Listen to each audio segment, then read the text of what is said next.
Within the ominous Demon King's castle, the aftermath of a brutal assault tells a story of defeat. A determined party of heroes pushes onward, their combined strength a beacon against the encroaching darkness. The party's core members, a knight, a sage, and a cleric, wear expressions of grim resolve. Vicious monsters relentlessly carve through the heroes' forces, turning the tide of battle. A young warrior roars with fighting spirit, while his companion watches with anxious eyes. The party's seasoned veterans expertly defend against a swarm of demonic creatures. The hero, Akito, realizes his comrades are at their limit, forcing him to consider a tactical retreat. His ally suddenly urges him forward, declaring the rest will hold the line for him to face the Demon King alone. Accepting their sacrifice, Akito stands resolute before the massive winged figure in the throne room.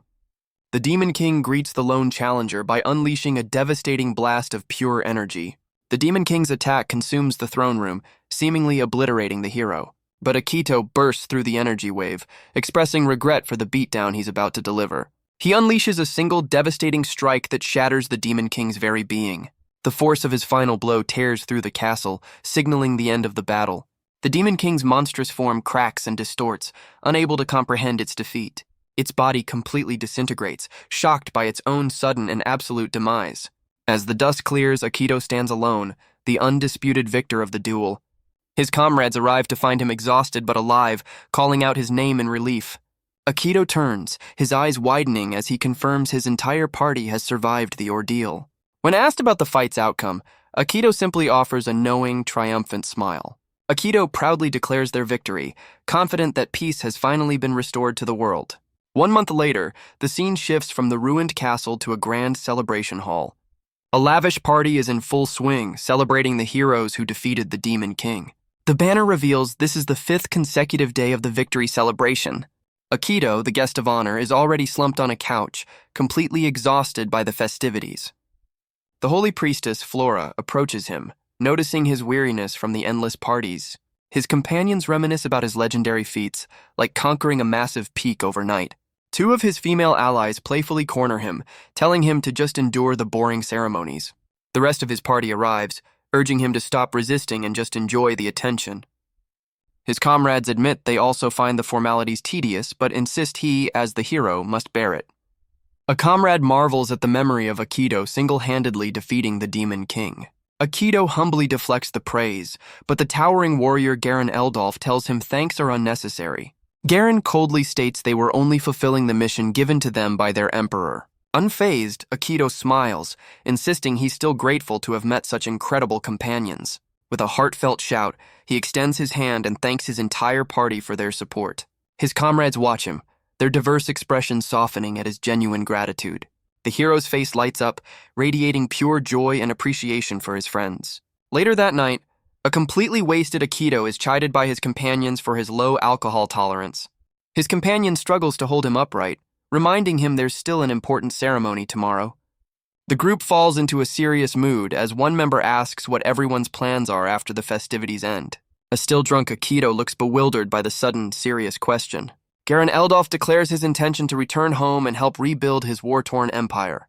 The rest of the party echoes this sentiment, each with their own path to follow. All eyes turn to Akito, who is now being directly asked about his own future. He somberly realizes that unlike them, he's from another world and has no home to return to. The weight of his unique, lonely situation settles in, reflected in his determined gaze. Under the twin moons, the hero contemplates his uncertain future. The next morning arrives, heralding the day of the grand, official ceremony. Inside the great cathedral, a nervous Akito peeks out from a waiting room at the massive crowd.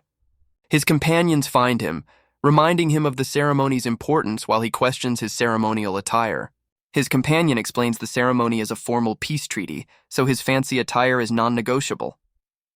Akito watches uncomfortably as she fastens the ornate ceremonial gauntlet onto his arm. He jokingly wonders about the gauntlet's price, only to be told it's a priceless national treasure. Outside, the massive crowd roars with excitement, chanting for a figure they call the messenger. Peeking through the window, Akito is stunned to learn that he is the messenger of God the people are cheering for. As they head to the ceremony, the hero somberly realizes this event marks the end of his journey with his friends. Flora asks him again about his future, and Akito confirms he's given it serious thought overnight. With newfound resolve in his eyes, he declares his plan is to travel the world. He explains that even with peace restored, many people still need help, and his power could be of use. A gentle smile forms on his face as he embraces his new purpose, to become a hero for those in need. Flora asks if it would be strange to travel with him, her expression hopeful. She then smiles, declaring that she thinks his new dream is a wonderful one. The heavy doors to the ceremonial hall swing open, marking their arrival. Inside, Akito is taken aback by the sight of countless robed figures lining the grand hall. Flora explains that these are holy men from around the world, gathered specifically for this ceremony. She then directs the hero to stand at the center of a large circular platform on the floor. Akito stands uncomfortably on the dais, told not to move as he eyes the hundreds of silent observers. His other female companion suddenly steps forward, questioning the scale of the ceremony before ordering it to begin. As the robed figures begin to chant, a glowing magical seal activates beneath Akito's feet. Without warning, magical chains erupt from the seal, binding the hero and leaving him utterly bewildered. Akito thrashes against the magical chains, finding himself completely immobilized by the sudden trap. He realizes this is a massive magical ambush and desperately tries to warn Flora, only to see her standing silently nearby. The holy priestess Flora reveals a chilling, triumphant smile, her benevolent facade completely shattered.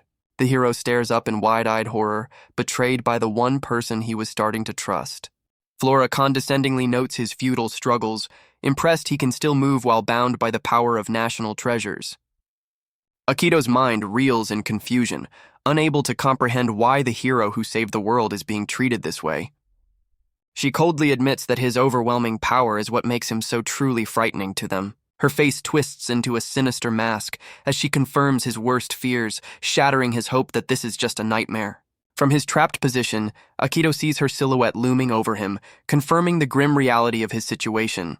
Even his trusted warrior companion, Garen Eldolf, appears and declares, "This betrayal is simply Akito's destiny." Garen Eldolf coldly informs the horrified hero that he was simply too powerful. A high-ranking official explains that Akito's strength threatens to shatter the world's political balance. His other female companion, Nagisa, grimly states they cannot allow such a disruption to occur. Garen Eldolf reveals the 5 great nations have allied specifically to eliminate the hero. Akito looks around in despair, seeing all his former comrades have abandoned him on the platform. He demands to know why, only to be told his overwhelming strength is now considered an evil in itself. Bound and betrayed, the hero's face contorts with seething rage and utter disbelief. He turns his desperate gaze to Flora, pleadingly asking if she betrayed him as well. Flora pauses for a moment, putting on a show of thoughtful consideration. Her face then lights up with a sickeningly sweet smile as she cheerfully confirms her betrayal. Fueled by pure rage, Akito unleashes a shockwave of power, shattering the magical seal beneath him. The backlash is so intense that one of the holy men collapses, reeling from the strain. The entire group of mages buckles as Garen Eldolf stares in disbelief at the hero's overwhelming strength. Without hesitation, his companion Nagisa lands a devastating blow, interrupting his attempt to break free. The hero is sent flying off the platform, plummeting towards the cathedral floor below. He crashes into the stone ground with enough force to create a massive crater. Lying amidst the rubble, Akito can only stare up in a daze, his body broken and his spirit crushed. Nagisa casually observes from above, remarking on his resilience while his other former allies look on. Through blurred vision, he sees his supposed friends coldly discussing his fate, their betrayal now absolute. An official then reveals their true goal, to use an artifact to steal the hero's power and seal it within a ring. An official questions if their plan is even possible, but Garen Eldolf confirms that in theory, it is. A high priest steps forward, ordering everyone to stand back as he prepares to begin the ritual. The priest performs a series of hand signs, initiating a powerful magic forging technique. Heavy magical chains erupt from the floor, wrapping tightly around the defeated hero's body. Akito feels a searing heat course through him as the chains begin to glow ominously. The chains intensify, drawing a dark, powerful energy directly from his body. He screams in unimaginable agony as the artifact forcibly drains his life's essence. Nagisa looks on in disbelief, shocked that a secret art to steal another's power actually exists. Garen Eldolf coldly looks down on the hero, remarking on his pitiful and tragic state. Akito lets out a final, desperate cry, realizing he was nothing more than a tool to be discarded. He feels an excruciating pain as the ritual violently rips his very essence from his body. As dawn breaks, the dark ceremony concludes, leaving behind a cracked floor and a single ominous ring. The artifact now pulses with an immense stolen power, crackling with raw energy on the stone ground. Flora smugly discusses Akito's disposal with Garen Eldolf, who now holds the ring containing the hero's might. Stripped of his power, Akito can only let out a silent scream of absolute fury and betrayal. He mentally recounts his sacrifices for humanity, realizing he was just a tragic hero to be discarded. Tears of anguish stream down his face as he questions the heartlessness of his former comrades. Flora coldly dismisses his suffering, declaring his sacrifice a necessary evil for the sake of peace. His other companions look on, their expressions a mixture of grim resolve and cold indifference. Bound and broken, the powerless hero stares at his betrayers, his eyes burning with unforgivable hatred. His eyes burn with pure hatred as he declares all 5 nations that betrayed him are now his enemies. Flora mockingly laughs at his defiance while Garen Eldolf coldly orders Nagisa to execute him. Nagisa draws her blade, preparing to deliver the final, fatal strike to her former comrade. She stands over the paralyzed hero, wishing she could make his end even more agonizing. As the sword descends, Akito's expression shifts from despair to sudden, shocking realization. An unsettling laugh escapes his lips, leaving his former companions completely bewildered. Flora asks if the pain has driven him mad, but his maniacal laughter only intensifies. With a chilling grin, Akito reveals he's discovered the one part of his body he can still move. A massive surge of power suddenly erupts from the fallen hero, catching everyone by surprise.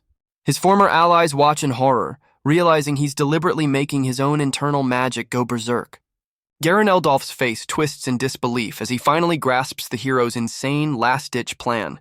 Akito declares that if he's going down, he's taking every single one of his betrayers with him. The entire cathedral begins to violently shatter as his former allies scramble in panic. A catastrophic explosion rips through the sacred ground, obliterating the structure entirely. Amidst the chaos, the ring containing the hero's stolen power is sent flying through the air. The blast is so immense that it shakes the foundations of the nearby capital city. As the dust settles, all that remains of the Grand Cathedral is a smoldering, empty crater. From the ruins, a colossal armored figure emerges, dwarfing the surviving traitors.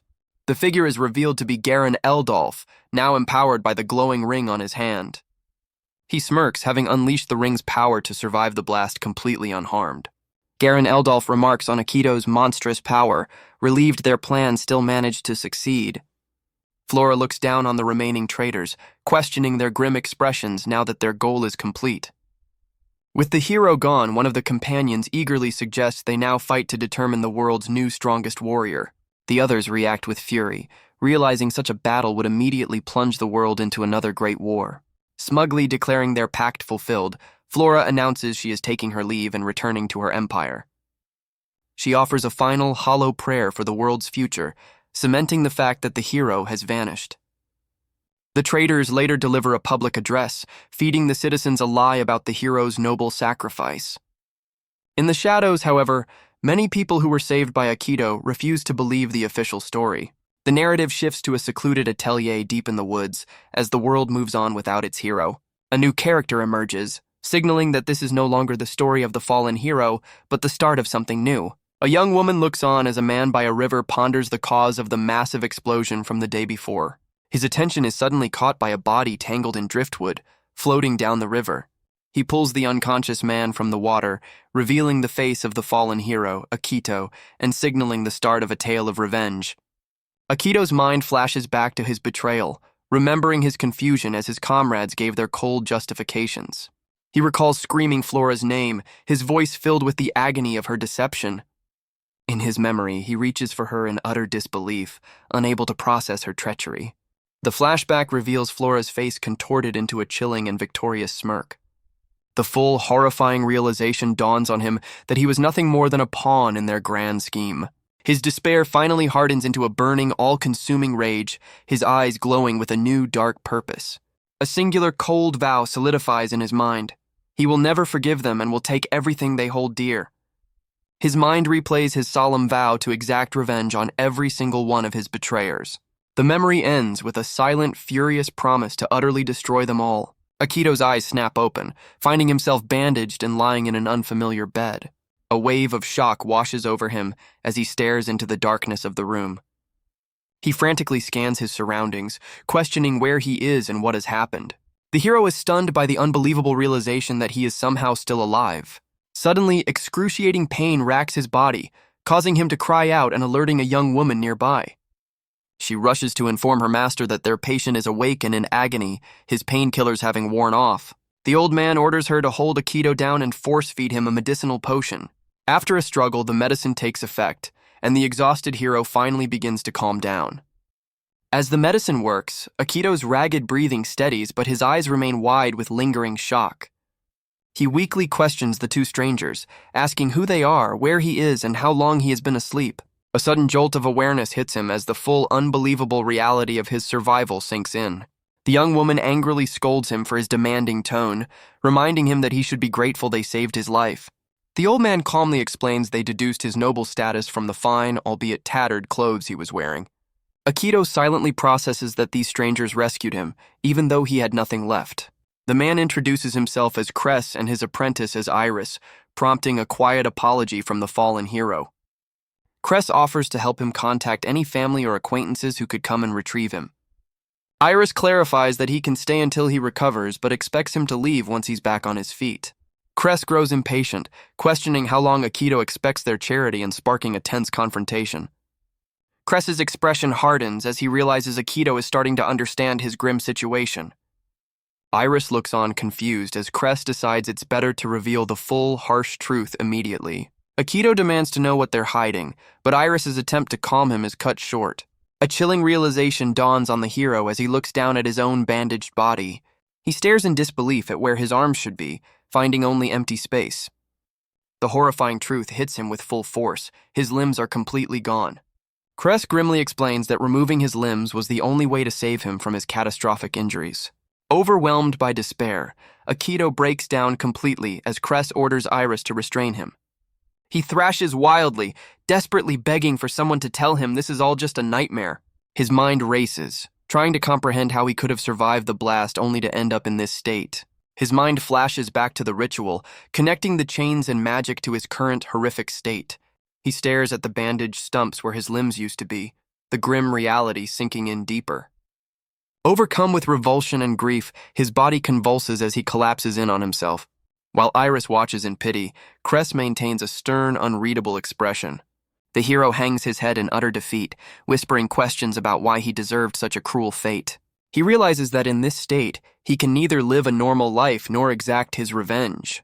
With tears of pure anguish streaming down his face, he begs his saviors to just kill him. Cress explodes in fury, berating Akito for daring to throw away the life he fought so hard to save. The old man roars that Akito has no right to wallow in despair while looking down on those who are whole. Cress delivers a sharp slap across the hero's face, a harsh attempt to shock him out of his misery. Cress grips Akito's face, roaring that he is still alive and has no right to give up. Iris then gently takes his face, her expression pleading with him not to abandon the life they saved. The words finally sink in, leaving Akito to mutter in stunned disbelief.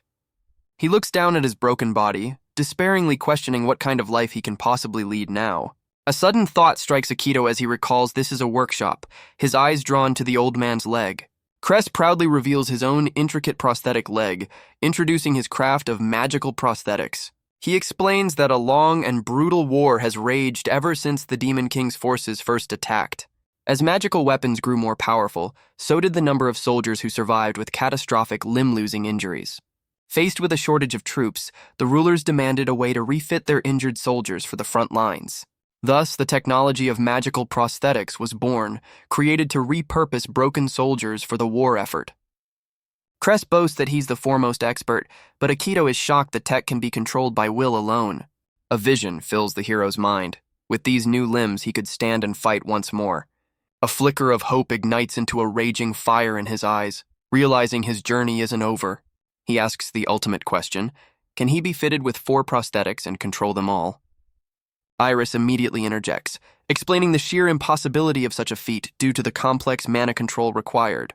Cress adds that the immense magical energy needed would exhaust any normal person just by trying to move. When Cress mentions the staggering cost, Akito reveals his plan to sell his priceless noble accessories to fund it. With renewed purpose, he bows his head and begs for their help, insisting he has a mission to complete. His eyes burn with an unbreakable resolve, a silent vow to see his revenge through. Both Cress and Iris are left speechless by the sheer intensity of his desperate plea. Cress reluctantly gives in to the hero's intense plea, much to Iris's utter disbelief. The old man admits he feels responsible, recognizing Akito has his own reasons for this desperate gamble. Iris is horrified, realizing Akito is fully prepared for the consequences, even if it means total paralysis. A tense moment passes as Iris wrestles with the weight of their patient's life-altering decision. Finally caving, Iris enthusiastically agrees to help with the surgery, feeling a duty to see it through. Just as Cress agrees to the difficult procedure, Akito interrupts, realizing he doesn't even know his savior's names. With a confident smile, he formally introduces himself, his renewed spirit catching them both off guard. Iris promises their full support, and as night falls, the preparations for the groundbreaking surgery finally begin. The first step requires embedding complex metal fittings into Akito's body to serve as connection points for the prosthetics. To mitigate risk, they start with a single limb, forcing Akito to endure the excruciating process fully conscious. The first surgery is a success, and Akito is fitted with a temporary training prosthetic. Cress lays out the grueling rehabilitation plan, starting with the right arm before moving on to the other limbs. He explains that to move the arm, Akito must channel his mana through the prosthetic's simulated nerves. Akito closes his eyes and focuses, sensing the new connection to the mechanical limb. Iris gently guides him, suggesting he start by trying to move just a single finger. A massive surge of uncontrolled energy suddenly bursts from the hero. The raw power blows a massive hole straight through the wall of the workshop. Both Akito and Iris stare in utter shock at the crater he left in the forest outside. The hero looks at his arm in disbelief, having only intended to twitch a finger. Cress is stunned by the destructive power, realizing Akito has a dangerously abnormal amount of mana. Iris desperately restrains Akito as the prosthetic arm crackles with untamed energy. Cress stares intently, wondering just what kind of man possesses such an unheard-of level of magical power. The training arm lies in pieces on the floor, a testament to Akito's catastrophic failure to control his own strength. The old man explains that no standard prosthetic could ever withstand such a monstrous mana output. Cress declares he'll build a custom arm, but Akito will have to pay for it and the damages to the workshop. Iris offers him food, her face a mixture of pity and frustration at the long, difficult road ahead. Akito's eyes narrow with resolve, accepting the harsh reality of his new training regimen.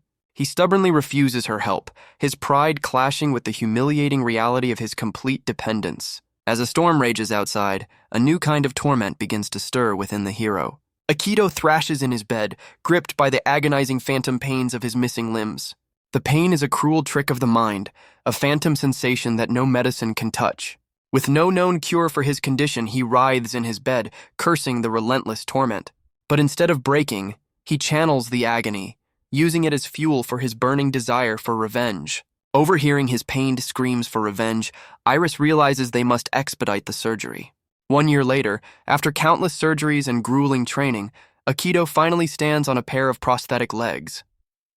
His very first attempt to walk ends in a spectacular failure, much to Iris's predictable frustration.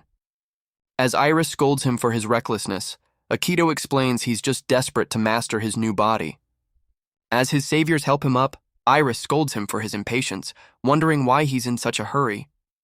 Akito then reveals a startling fact while eating, admitting he's only 17. Stunned, Iris realizes he's younger than her and reveals she herself was an orphan taken in by Cress. Akito confesses that living with them is the first time he's had company, admitting that he's actually enjoying it. A flustered Iris blushes, realizing his presence has made her life more interesting too. Akito gets embarrassed by her formal thanks, not quite understanding the sudden shift in mood. As the seasons change, Akito endures endless adjustments and grueling training under Cress's watchful eye. 4 years later, a confident Iris calls out to Akito in a field ready to begin his next test. She launches a basket of eggs into the air, challenging him to catch them all or go hungry for dinner. Akito stands calmly amidst the falling eggs, his focus absolute as he prepares for the challenge. With eyes narrowed in concentration, he tracks the trajectory of each fragile projectile. He bursts into a flurry of motion, his custom prosthetics moving with blinding speed. In a stunning display of control, Akito gracefully intercepts every single egg before it can hit the ground. He flawlessly catches every egg, his hands a blur of precise motion. With intense focus, he holds the fragile shells, demonstrating his mastery over the powerful limbs. Iris watches in astonishment as he stands with a full basket, but notices a single egg has slipped past him. Despite his incredible display, Akito fumbles at the last moment, tripping as he tries to save the final egg. Both Iris and Cress are thoroughly impressed, praising his remarkable skill even with the clumsy training limbs. Akito reflects on his progress, realizing that controlling his new body feels surprisingly similar to mastering a video game. He explains that while his old body was like a simple controller, his new one is a complex arcade stick, offering far greater potential. Still amazed by his control, Iris can't believe he didn't break a single one, as Akito confidently asks Cress for his real prosthetics. Cress agrees, recognizing that the time for training is over, and Akito is finally prepared for the real thing. He unveils a custom-built high-performance prosthetic, ordering Iris to begin the final permanent attachment. Akito flexes his new combat-grade hand, a look of grim satisfaction on his face. He's left breathless, utterly stunned by the sheer power flowing through his new limbs. Cress immediately puts him to the test, launching a heavy stone block for Akito to catch. Akito not only catches the projectile, but effortlessly pulverizes it, shocking Iris with the display. Satisfied with the incredible power and speed, Cress casually passes the final tuning adjustments over to a bewildered Iris. The old man explains that this final stage requires a bond deeper than family, and she's the only one who truly understands Akito. His words hit their mark, leaving Iris a blushing, stammering mess. While Cress mercilessly teases the flustered pair, Akito stares at his hand, lost in thought over the 4 long years of his recovery. With his new power secured, his mind turns to the traitors who left him for dead, his resolve for vengeance hardening.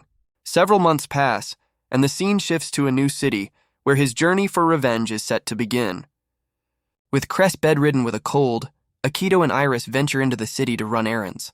Iris tries to lighten the mood by pointing out a food stall, but Akito coldly dismisses it as a child's errand. His arrogant demeanor shatters when Iris points to a statue in the town square, a perfect likeness of his former self. He's stunned to learn of the hero cult, a religion formed in his honor by people who believe he ascended to godhood. A mysterious hooded man approaches, offering to tell them more about the cult's activities across the 5 great nations. The man laments that after Akito united the world against the Demon King, the nations have fallen back into petty conflict. He reveals that with the great powers distracted, the borderlands have become lawless zones overrun by monsters. Akito grimly realizes that while he was recovering, the world he fought to save has been slowly falling apart. Their quiet reflection is shattered by the sudden appearance of a monster horde in a place they should never be. As Iris freezes in fear, Akito's battle instincts take over, recognizing the immediate and deadly threat. Snapping into action, Akito scoops up the frozen Iris and makes a desperate leap towards their workshop. As Iris clings to him in terror, Akito's expression is one of pure, focused intensity. His worst fears are realized as they find the workshop overrun, and his mind races with worry for Cress.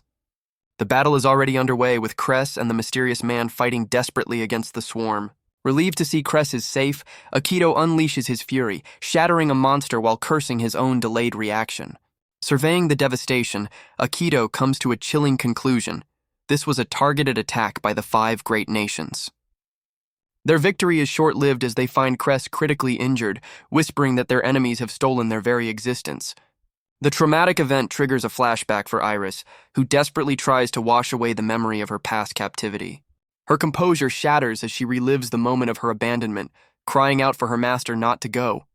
In the aftermath, Akito stands alone before a makeshift grave marked by Cress's tools, the old man's journey now over. Akito stands over the makeshift grave, his grief quickly turning into cold, hard resolve. He flashes back to Cress's final moments, remembering the old man's refusal of aid, knowing his time was up. The memory of a frantic Iris rushing to find medicine, unwilling to let her master go, plays in his mind. Cress had coughed through the pain, more concerned about his students seeing him in such a state.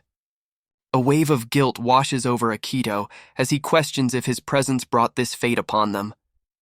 But Cress had corrected him, blaming the 5 great nations for letting the monsters run rampant. The old man then tried to tell him something important, not about Iris, but about Akito himself.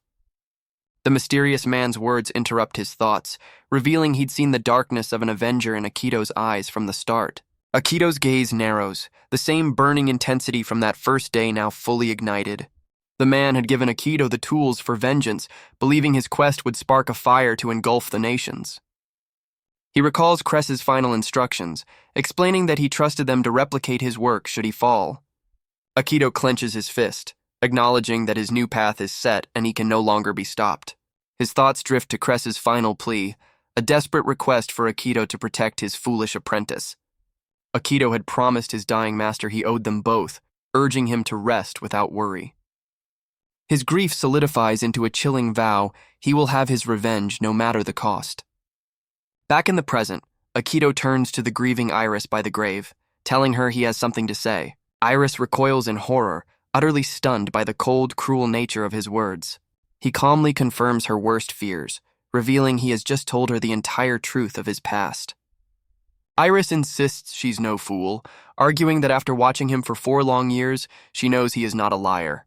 Answering her question, Akito's mind flashes to his betrayers, declaring his intention to hunt them down and collect the debt they owe. He tells Iris he can no longer stay by her side, but she defiantly declares she's coming with him. Akito is stunned by her resolve as she reminds him his quest against the 5 nations is the real danger. He flashes back to a time when Iris pointed out that only she could perform the final adjustments on his limbs. He recalls their design sessions, where his wild ideas from his old world were brought to life by her skill. Iris presses her advantage, questioning how he'll manage repairs on his long and arduous path of vengeance. Overwhelmed by her logic and his promise to Cress, Akito clutches his head in defeat. With Akito finally conceding, a triumphant Iris announces they can begin preparing for their journey. Back at the ruined workshop, he reluctantly agrees to let her join, but warns her not to act recklessly. Iris turns his words back on him, reminding him of the cost of his equipment and that he's not allowed to die. She pleads with him not to be reckless, and her sincerity seems to finally get through to him. Akito watches Iris, who realizes he's the only person she has left to rely on. He bluntly points out how terrible she is at hiding her true, vulnerable feelings. He assures her he has no intention of dying until he has repaid every debt he owes. He then makes another vow, promising that he will never leave her to face the world alone. Overcome with emotion, Iris gives him a light punch to the chest, catching him off guard. Smiling through her tears, she joyfully accepts his words as a binding promise between them. Akito recalls his final conversation with Cress, remembering his promise to protect the old man's apprentice. His eyes burn with fierce determination, solidifying his commitment to keep Iris safe no matter what. With their new pact sealed, they finish packing their supplies for the long road ahead. Before leaving, Akito reveals a hidden space, knowing they must conceal his true identity on their journey. Akito reveals their first destination, the Fire Nation's capital, Rakuyu, where they will hunt down one of the 5 heroes. A grim smile crosses his face as he names his target Sharon, while Iris beams with excitement for their new mission. With their purpose set, the duo officially begins their long and perilous journey of vengeance. Akito reflects that his desire to see the world has found a new, darker purpose alongside his determined companion. They finally arrive at the imposing gates of Rakuyu, only to find a crowd of desperate refugees pleading for entry. The peasants beg the guards for shelter from the coming winter, but their pleas are met with cold refusal. Their desperation grows as they explain that monsters roam the night, but the guards remain indifferent to their fate. Suddenly, the mysterious man appears, silencing the guards with a single command to gather the noisy crowd. From atop the wall, the man looks down upon the assembled peasants with an unnerving calm. As a child looks up at a strange light, a guard is suddenly and violently struck down from the wall. A monstrous energy blast shatters the city wall, taking down the guards in a single, devastating blow. The mysterious man lands with immense force, revealing himself as the source of the chaos. He calmly orders the surviving soldiers to quell the peasant uprising, pinning the blame on the innocent refugees. This is Sharon, one of the 5 heroes, annoyed that the commoners dared to disturb his peace. An info panel reveals Sharon's status as a celebrated hero and martial arts instructor in the capital. A map traces Akito and Iris's 3-day journey, showing they've reached a town just outside Rakuyu. The duo has stopped at a local establishment, needing to regroup before entering the capital. Iris picks at her food, clearly bothered by their current predicament. She laments that they can't enter the heavily fortified city without a travel permit, which they lack. Akito realizes their major flaw. He's officially dead and Iris is an orphan, giving them no way to prove their identities. Iris presses him for a plan to get past the checkpoint and reclaim his stolen abilities. Akito reveals his power was sealed into a ring, which his betrayers now possess. He concludes they must confront Sharon directly to get the ring, but is frustrated by their lack of a plan to enter the city. Their conversation is interrupted by a sudden commotion as a man at a nearby table cries out in distress. Iris is disgusted by the rowdy display, complaining that it's ruining her appetite. Other patrons identify the disruptive group as hunters, the only ones who can afford to be so carefree. An info panel explains that hunters are mercenaries who emerge to fight monsters after the Demon King's defeat.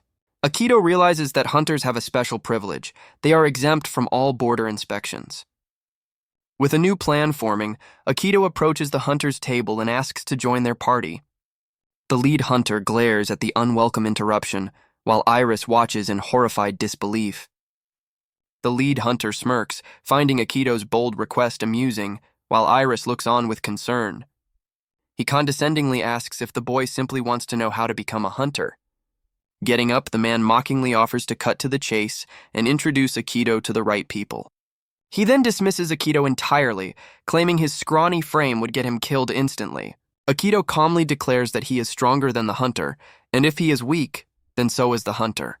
The hunter's eyes blaze with fury, his patience completely snapped by the blatant challenge. He lunges forward in a rage, but Akito coolly notes that his opponent's only asset is speed. Akito effortlessly evades the wild attacks from the entire group, moving with inhuman agility. Frustrated that he can't land a single hit, the leader orders his men to join the fight. As the hunter questions Akito's impossible movements, Iris recalls designing his limbs to surpass human capabilities. Akito effortlessly weaves through the hunter's clumsy attacks, his movements a blur of calculated precision. He counters with a devastating elbow strike, his specially crafted arm connecting squarely with the leader's jaw. The hunter leader reels back in shock, realizing he's completely outmatched by the seemingly scrawny kid. Humiliated and furious, the hunter leader grabs a sword, ready to escalate the fight to a lethal level. Iris gasps as Akito's expression hardens, his eyes glowing with a cold, deadly focus. The hunter's rage boils over as he lunges forward with murderous intent. Suddenly, a scarred man intervenes, stopping the blade with a firm grip and a command to stand down. The scarred man, Garkins, calmly informs his subordinate that he has picked a fight he cannot possibly win. Garkins orders his men out, impressed that Akito's display of power was enough to tame his hot-headed companion. To everyone's surprise, the true leader of the hunters bows deeply to Akito, offering a sincere apology. Iris notes Akito's blatant provocation, while Garkins invites him to a private room to discuss becoming a hunter.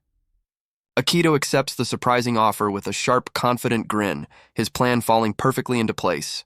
In a private room, Garkins confirms he understands their goal, obtaining a hunter's license to enter Rakuyu. Garkins offers to write a letter of recommendation, admitting his own guild desperately needs powerful new recruits. The hunter leader asks how Akito remained so calm, revealing he was observing Akito's assessment of the situation. He hands Akito a sealed letter, explaining it will grant him access to the guild and a mission to serve as his pass. As they part ways, Garkins suddenly asks where Akito trained, having recognized his moves as the Sharon style. Akito's expression hardens as he recalls a painful memory of training directly under his target, Sharon. Garkins watches him intently, awaiting an answer to his pointed and dangerous question. Akito deflects with a cryptic remark, leaving the hunter leader behind as they step out into the night. The next day, Akito and Iris arrive at the local Hunters Guild to begin their mission.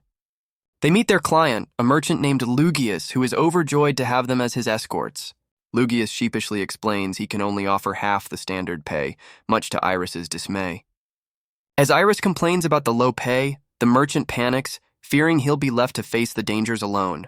Iris slumps over their wagon, already dreading the difficult journey to the capital. Their departure is blocked by the humiliated hunter leader, who has returned with his crew for a rematch. Akito's gaze turns cold and sharp, completely unimpressed by the renewed threat. The confrontation is quickly moved to a secluded back alley, away from prying eyes.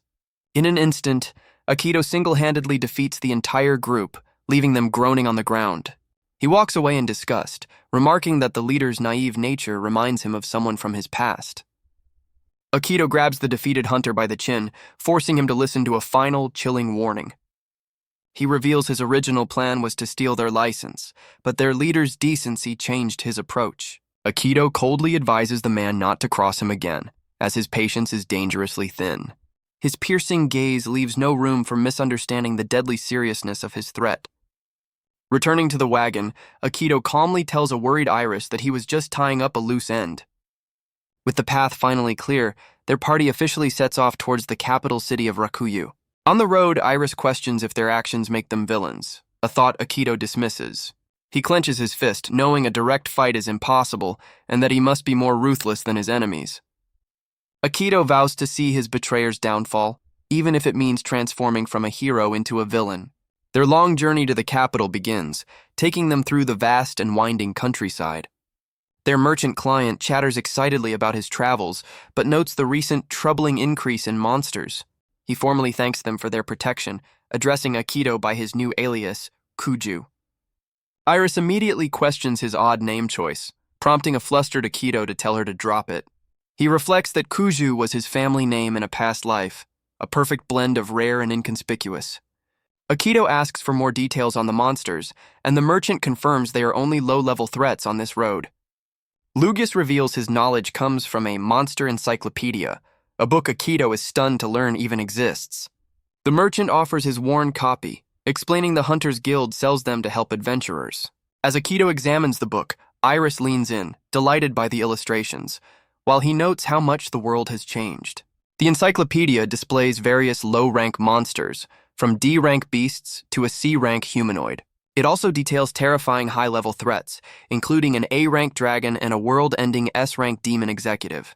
As their journey continues, Iris becomes engrossed in the monster encyclopedia, finding it strangely familiar. Akito takes a turn with the book, pondering its secrets, only for Iris to snap at him for slacking on his guard duties. Their bickering is cut short as the merchant spots two shadowy figures rapidly approaching their wagon. The figures are identified as C-rank horn rabbits, charging straight towards them with aggressive intent. Iris's patience wears thin as she glares menacingly at Akito, demanding he finally do his job.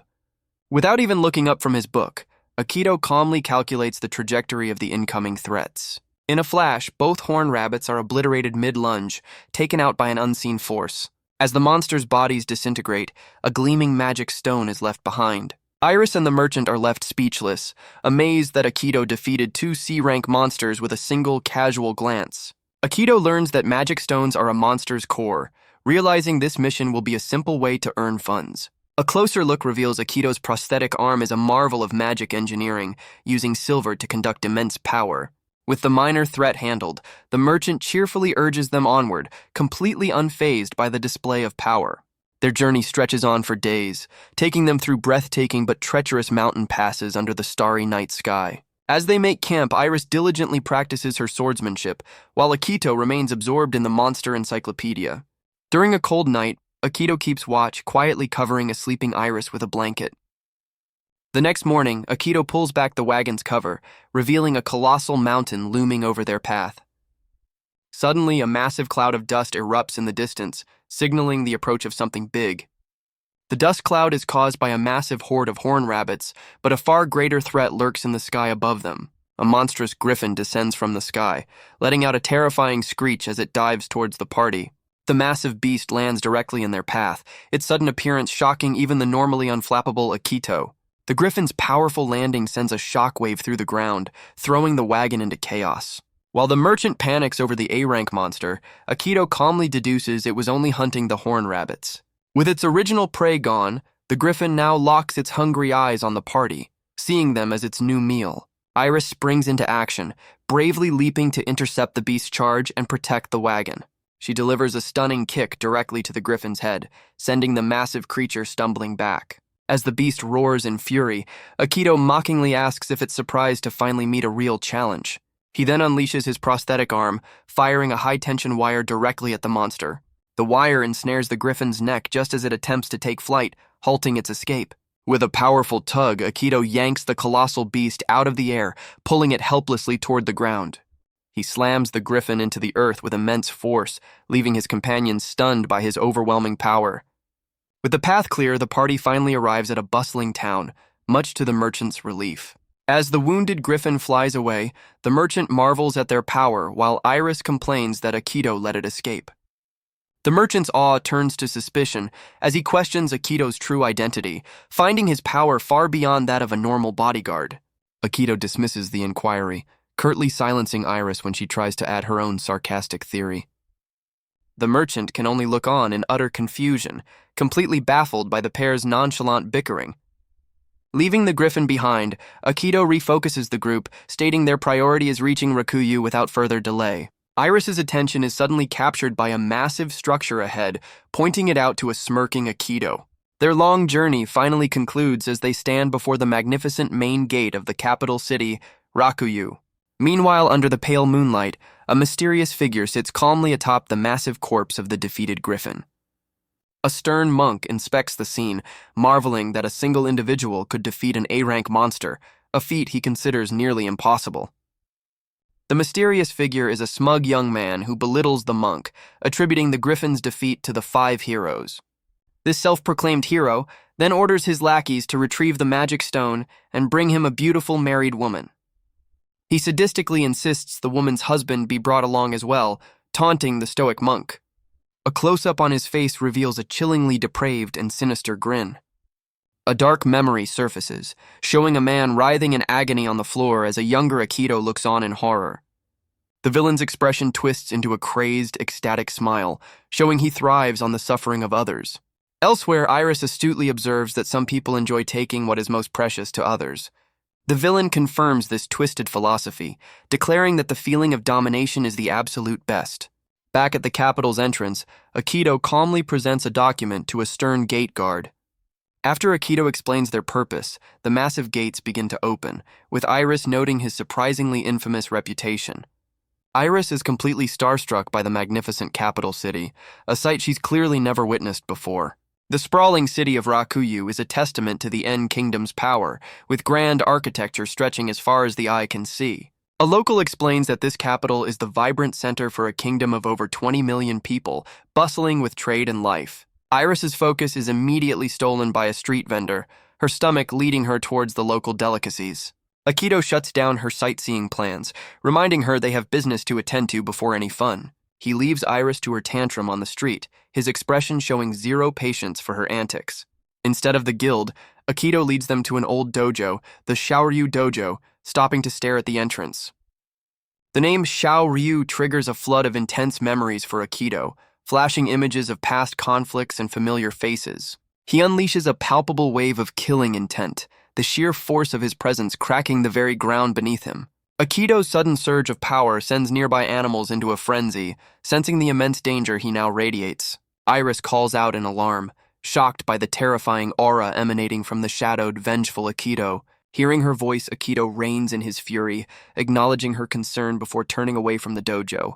He glances back at the Shaoryu Dojo, deducing that the person he seeks, Xiaolan, is likely not at this location.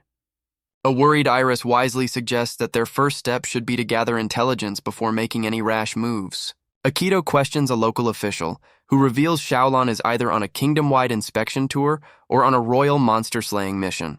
They relocate to a quiet inn to plan their next move away from prying eyes. Akito reflects that Iris's timely intervention prevented him from storming the dojo and getting exiled from the capital. He realizes his true challenge is not just finding Xiaolan, but also retrieving a cursed item from a demonic entity. Akito gazes towards the royal palace, theorizing that their target is being held captive within its walls. He dismisses a direct attack as too reckless, deciding he must manipulate the situation to make his enemy come to him. Akito sits at a desk, convinced he can lure his target out with the right provocation. He recalls Xiaolan's arrogant, battle-hungry nature, certain he cannot resist a challenge from a strong opponent.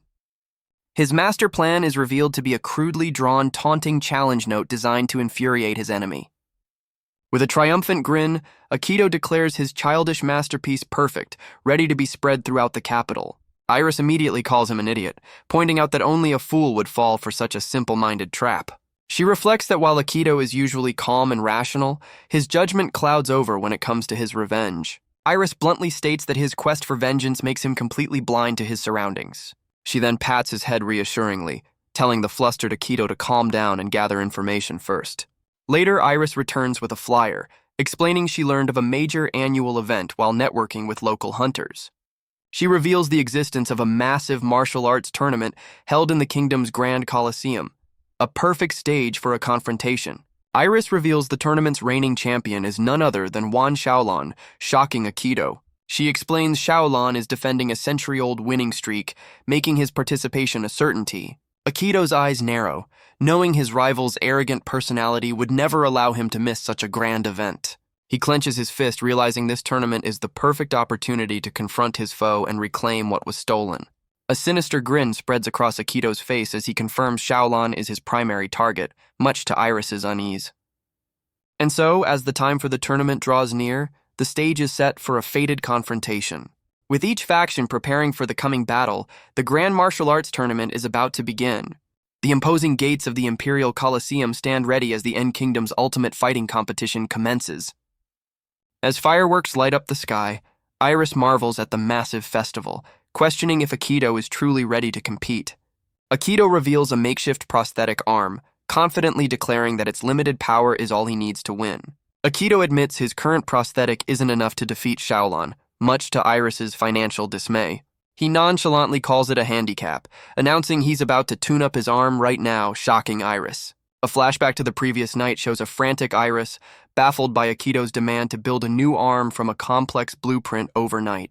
Aikido had insisted that without his former power, he's at a severe disadvantage and needs a new weapon to win. He now requests she complete the advanced prosthetic in just 3 days, in time for the tournament finals. Aikido confidently states that deadlines exist to force results, leaving a stunned Iris to process his demanding logic. He then places the entire burden of his victory on her shoulders, leaving the pouting Iris with no choice but to comply. Now fiercely motivated, Iris throws herself into her work, determined to craft the ultimate masterpiece for him. While Aikido heads towards the massive Colosseum, Iris's voice calls out for him to wait. A resounding strike of a massive gong officially marks the beginning of the martial arts tournament. An energetic announcer kicks off the End Kingdom's martial arts tournament, hyping up the massive Colosseum crowd. She explains that today's preliminary is a sudden death battle royale, with over 100 fighters vying for a spot in the main event. As Aikido steps up to register, the announcer mentions the reigning champion, Wan Xiaolan, is already seated and aiming for his 6th consecutive victory. The announcer details the format. Survivors of the preliminary free-for-all will advance until only 16 remain for the final tournament bracket. While registering, Aikido confirms that while magic is banned, his magically powered prosthetic arm is considered a legal part of his body. The official elaborates that such prosthetics have been used by many past contestants and are a common, accepted part of the competition. He signs the entry form, noting the surprisingly lenient rules that permit weapons but ban intentional crippling on pain of disqualification. Aikido internally scoffs at the rules, knowing a ban means nothing if he can just reach the finals and settle his score. A disturbing, quiet laugh escapes him as he signs, leaving the nearby official unnerved by his intensity. He receives his number tag D30 as a staff member grimly realizes that Group D is about to face a disaster. A fellow contestant remarks on the strange coincidence of so many dangerous fighters being gathered in one group. He points out a few of the most notorious entrants, drawing attention to a particularly fearsome-looking individual. The camera focuses on a terrifying mercenary named Fowan, a man with a chilling and inhuman appearance. Known as Impalement Phone, he has a brutal reputation for defeating his enemies and is only here for the prize money. Fowan glances over at Aikido's group with utter disdain, dismissing them as mere trash in his path. An official announces the start of the Group D preliminaries, where losing your badge means instant elimination. While other fighters worry about the crowded arena, Fowan sees it as the perfect cover to discreetly eliminate his rivals. As the combatants vie for a central position, they watch in confusion as Aikido calmly walks to the edge of the stage. Aikido plans to conserve his energy by ending this round quickly as the announcer officially begins the Group D Battle Royale. The arena explodes into a chaotic free-for-all, but amidst the clash of steel, someone notices Aikido has vanished from his spot. A burly contestant stares in shock, realizing the mysterious fighter who vanished is now standing before him, seemingly missing an arm. Another combatant looks down in confusion, finding his weapon has been inexplicably entangled by a thin, strong wire. The entire arena descends into chaos as dozens of fighters discover their weapons have been ensnared in a single, massive web. Spectators watch in awe as Akito effortlessly drags the entire tangled mob of warriors across the stage. His brilliant strategy is revealed as he uses a massive stone pillar at the edge of the arena as an anchor point. An enraged giant caught in the trap furiously confronts Akito for his cunning maneuver. Akito calmly disarms the behemoth, catching his massive axe and deeming it a suitable tool for his next move. Using the stolen axe, he decisively cuts the thick rope he had tied around the pillar. The colossal stone structure groans and begins to topple over, heading straight for the helpless fighters below. To complete his plan, Akito smashes his prosthetic fist into the stage, shattering the very ground beneath him. A contestant's face twists in terror as he finally understands Akito's devastating plan. The wire web tightens, pulling all the combatants into a single, helpless cluster in the center of the stage. Panic erupts as the fighters are violently dragged across the arena floor, completely ensnared. The tangled mass of warriors becomes a human wrecking ball, sliding uncontrollably towards the shattered edge. With the anchor rope severed, the immense tension built up in the wire is suddenly unleashed. Akito's powerful strike acts as the final catalyst, sending a massive shockwave through the captured fighters. The announcer watches, utterly speechless, as the impossible unfolds before her very eyes. In a stunning display, Akito single-handedly ejects every other contestant from the ring, becoming the sole survivor of Group D. Watching from his private box, a bemused Wan Xiaolon inquires about the interesting new fighter named Kuju Akito. Xiaolon dismisses the name with a smug grin, certain that this newcomer will be forgotten after their inevitable clash. The once feared mercenary Foan lies defeated amongst the pile of eliminated fighters, a testament to Akito's overwhelming power. On the second day, the tournament has narrowed from over 600 hopefuls down to just 16 elite combatants. The announcer enthusiastically kicks off the main event, preparing to reveal the much-anticipated tournament bracket. Akito is stunned to discover his first opponent is a practitioner of the Xiaolon style, a direct disciple of his sworn enemy. Meanwhile, the reigning champion Wan Xiaolon is seated at the very top of the opposite bracket, guaranteeing a clear path. Backstage, Akito clenches his fist, trying to contain his frustration at this unexpected development. He realizes he's on the opposite side of the bracket from Xiaolon, meaning they can only clash in the finals. This is a problem, as his advanced prosthetic isn't complete, and he knows he's not yet ready for that ultimate fight. From his private box, a smug Xiaolon calls over his student, Kaku, the very fighter matched against Akito. Xiaolon explains that with this bracket, Kaku's victories will only serve to further glorify the Xiaolon style before the final showdown. The king reminds Xiaolon that this tournament is a proxy war, with the nation's prestige on the line. He glares intensely at Xiaolon, forbidding him from losing under any circumstances. Kaku playfully tries to calm the agitated king, while Xiaolon smirks, completely unfazed by the pressure. The king grabs Xiaolon, desperately explaining that a loss would shatter their nation's power and invite ruin from their rivals. Brushing off the king's concerns, Xiaolon confidently leads Kaku away, promising him a generous reward for his victory. The first match begins, introducing an exuberant fighter known as Kiku Karasu, the Masked Prince. His opponent is revealed to be Akito, who effortlessly blocks a powerful strike, leaving Kiku Karasu stunned. Akito effortlessly seizes the masked fighter's arm, completely halting his assault. In a shocking display of power, Akito hurls his opponent out of the ring, ending the match in an instant.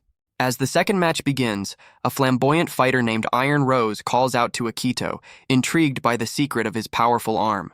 Iron Rose lunges, but his rapier harmlessly bounces off Akito's leg, leaving him utterly stunned. Akito reveals his leg is also a prosthetic, prompting an enraged Iron Rose to demand a fair fight. Annoyed by the lecture, Akito decides to finish the match without further delay. With a single decisive move, Akito neutralizes Iron Rose, securing another swift victory. A spectator observes that the man with the prosthetic arm is more than just a trickster. He possesses genuine power. Other fighters debate Akito's potential, noting he's a dark horse, but his next match is against a Xiaolon-style disciple. As the crowd discusses the upcoming fights, another powerful combatant makes his grand entrance into the arena. The announcer presents the third match, pitting a swordsman against the reigning champion, the hero Wan Xiaolon. The female announcer is completely flustered by the overwhelming roar of the crowd for the popular champion. Xiaolon soaks in the adoration, while Akito watches from the stands, his intense gaze cutting through the cheering crowd. As the referee signals the start, Xiaolon's opponent, a swordsman, ignores the formalities and lunges forward. Akito's eyes widen as he senses the lethal nature of the swordsman's weapon, while Xiaolon calmly observes the incoming attack. The swordsman reveals a live blade, shocking the referee and earning an amused smirk from the unfazed champion. Xiaolon mockingly questions the swordsman's intense killing intent, sarcastically asking if he's some kind of devoted fan. The swordsman's face contorts in pure hatred, demanding to know if Xiaolon truly doesn't remember him. He introduces himself as Atsumi Musashi and furiously accuses Xiaolon of murdering his wife, a charge Xiaolon greets with feigned ignorance. As Musashi prepares to strike, Xiaolon casually holds up a hand, telling him to wait while he tries to recall the memory. A painful flashback reveals Musashi vowing revenge over his dying wife's body, with Xiaolon's cruel grin haunting the scene. Xiaolon coldly admits he'd almost forgotten the woman, then cruelly offers to reunite Musashi with her in the afterlife. Despite Musashi's vengeful strike, Xiaolon effortlessly stops the deadly blade with just 2 fingers. The entire arena, including Akito, stares in stunned silence at Xiaolon's impossible defense. Akito realizes with dawning horror that Xiaolon stopped the blade with a single unprotected finger. Xiaolon unleashes a devastating flurry of blows, overwhelming the swordsman with blinding speed. A flashback explains one of Akito's 5 cheat abilities, the Grace of Power, which grants superhuman physical enhancements. This power is so immense it's illustrated by Akito lifting a gargantuan boulder weighing dozens of tons. Back in the present, Xiaolon boasts that his incredible feats are simply the result of masterful energy control. With a snap of his fingers, Xiaolon claims to have finally recalled the memory of Musashi's wife. He cruelly recounts overpowering the woman, his face twisting into a sadistic grin. Musashi's eyes burn with pure hatred as Xiaolon mockingly calls the memory of her demise the best. Consumed by a murderous rage, Musashi lunges at the champion, who is now cloaked in a terrifying dark aura. Xiaolon unleashes a single devastating punch, sending Musashi flying across the arena. The swordsman screams in agony as the champion's overwhelming power shatters his body and spirit. Musashi smashes into the stadium wall, the impact sending debris and his sword flying into the air. As the announcer reels in shock, Xiaolon calmly instructs his student Kaku, while Akito watches with grim understanding. Akito leaps from the stands to the arena floor, standing over the defeated and broken swordsman. Akito's gaze locks onto Xiaolon, who turns with his student, questioning the identity of this intruder. The crowd murmurs as they recognize the mysterious figure as contestant D30, who has just interrupted the match. Xiaolon glares back, irritated by Akito's defiant stare and demanding to know its meaning. Kaku interjects, asking his master about his history with Akito, whom he vaguely seems to recognize. Stepping forward, Kaku mockingly offers to take out the trash, telling Akito to wait his turn for a fight. The announcer cries out in disbelief as the battered Musashi struggles back to his feet, refusing to give up. Akito's gaze remains fixed on the ring, his stoic expression betraying a deep concern for the swordsman. Despite his incredible will, Musashi finally succumbs to his injuries, fainting while still standing as Xiaolon is declared the victor. As the quarterfinals conclude, the announcer calls for an intermission, leaving the massive stadium buzzing with anticipation. Later that night, under the quiet glow of lanterns, the aftermath of the tournament unfolds. Akito is reprimanded by a tournament official who explains that interfering in a match is grounds for disqualification. However, the official makes an exception, noting that Musashi's own violations had already voided the match. Looking over the unconscious Musashi, Akito reveals his own rage, admitting he would have challenged Xiaolon directly if the swordsman hadn't risen. Even unconscious, the swordsman is haunted by his defeat, muttering about his failure to avenge his loved one. When asked why he risked disqualification, Akito claims it was pure instinct, secretly motivated by the swordsman's tragic quest for vengeance. Lying defeated, Musashi reflects on how his all-consuming quest for vengeance led to his downfall. Akito watches as the unconscious swordsman weeps, not for his loss, but for the wife he failed to avenge. Seeing the broken man, Akito makes a solemn vow to carry the burden of his revenge. Surrounded by the ghosts of the past, Akito hardens his resolve to eradicate all evil in his path. The scene shifts to a quiet, lantern-lit building, a stark contrast to the arena's chaos. Elsewhere, a young woman with goggles jolts awake at her desk, realizing she slept through the entire day. She looks out at the night sky, her thoughts drifting to Akito and his impending showdown with Xiaolon. Her mind turns to her master, revealing she has completed an improved magical device for him. A shadow of doubt crosses her face as she questions the morality of her own actions. Meanwhile, in another part of the city, a voice calls out for the champion, Xiaolan. Xiaolan informs his student, Kaku, that it's almost time for his semi-final match. The champion asks about Kaku's next opponent, a magic user named Kuju. Kaku expresses confidence in their school's techniques, but Xiaolan casually dismisses the fight as a foregone conclusion. Xiaolan taunts his student, questioning his ambition and daring him to challenge for the Grandmaster title. With a sinister glint in his eye, Xiaolan muses on the perks that come with being at the absolute top. Kaku finally asks what his master truly desires, wondering if he'll ever escape his shadow. Kaku reveals his only wish is for Xiaolan to remain the strongest, as the semi-final stage is prepared. The announcer unveils a terrifying new stage for the semi-finals, a water ring designed for brutal life-or-death combat. With another semi-finalist having withdrawn, the next fight is declared the last of the day.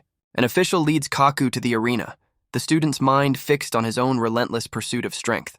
Kaku reflects on his master's overwhelming power, which seems to mock his own relentless training.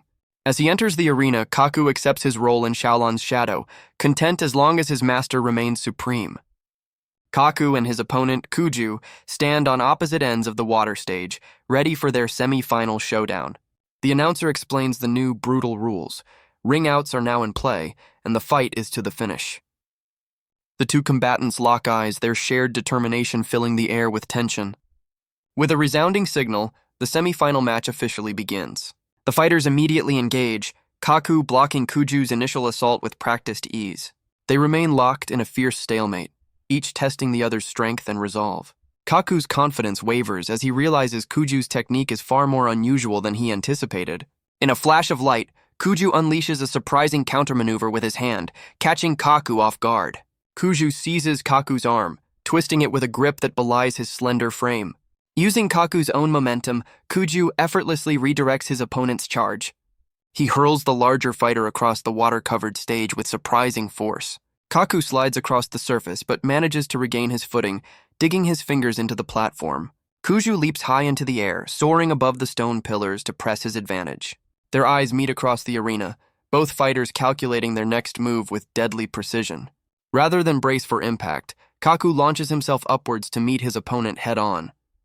In a stunning aerial maneuver, Kaku twists his body to deliver a powerful counterattack from above. A look of fierce determination crosses Kaku's face as he prepares to unleash his technique. His devastating kick connects, sending Kuju crashing down towards the water below. But Kuju lands gracefully, immediately deflecting Kaku's furious follow-up assault. Annoyed by his opponent's incredible speed, Kuju realizes he's on the defensive. The two fighters become a blur of motion, their rapid-fire exchange churning the water below. Kaku taunts his opponent to fight back, unaware that Kuju knows his own guard is about to break. The announcer stares in disbelief, completely captivated by the high-speed battle unfolding before her. The entire stadium is on its feet, roaring at the spectacular display of offense and defense. Watching from above, Xiaolan notes that while Kaku embodies their school's style, Kuju's technique feels strangely familiar. Kaku accuses his opponent of mocking his master's art and vows to destroy him for his insolence. Kuju calmly turns the accusation around, asking if Kaku is truly the number 2 of the Xiaolan school. He then delivers a piercing question, asking why a warrior of Kaku's skill is content to be a mere tool for another man. Kuju's piercing question strikes a nerve, leaving Kaku momentarily lost in thought.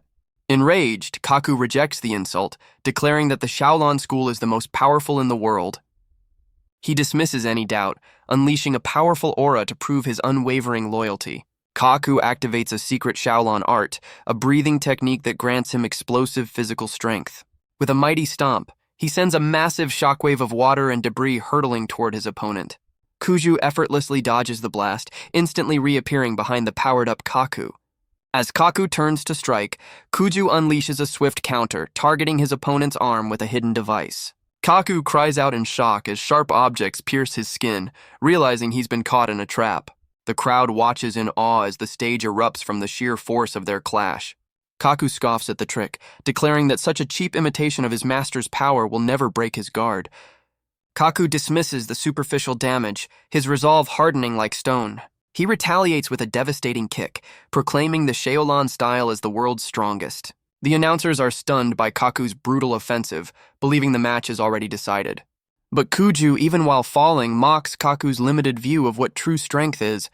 He coolly suggests that Kaku needs to experience the world outside his master's shadow. Enraged by the insult, Kaku lunges forward, determined to silence his opponent for good. Yet, he freezes mid-attack, a sudden jarring realization stopping him in his tracks.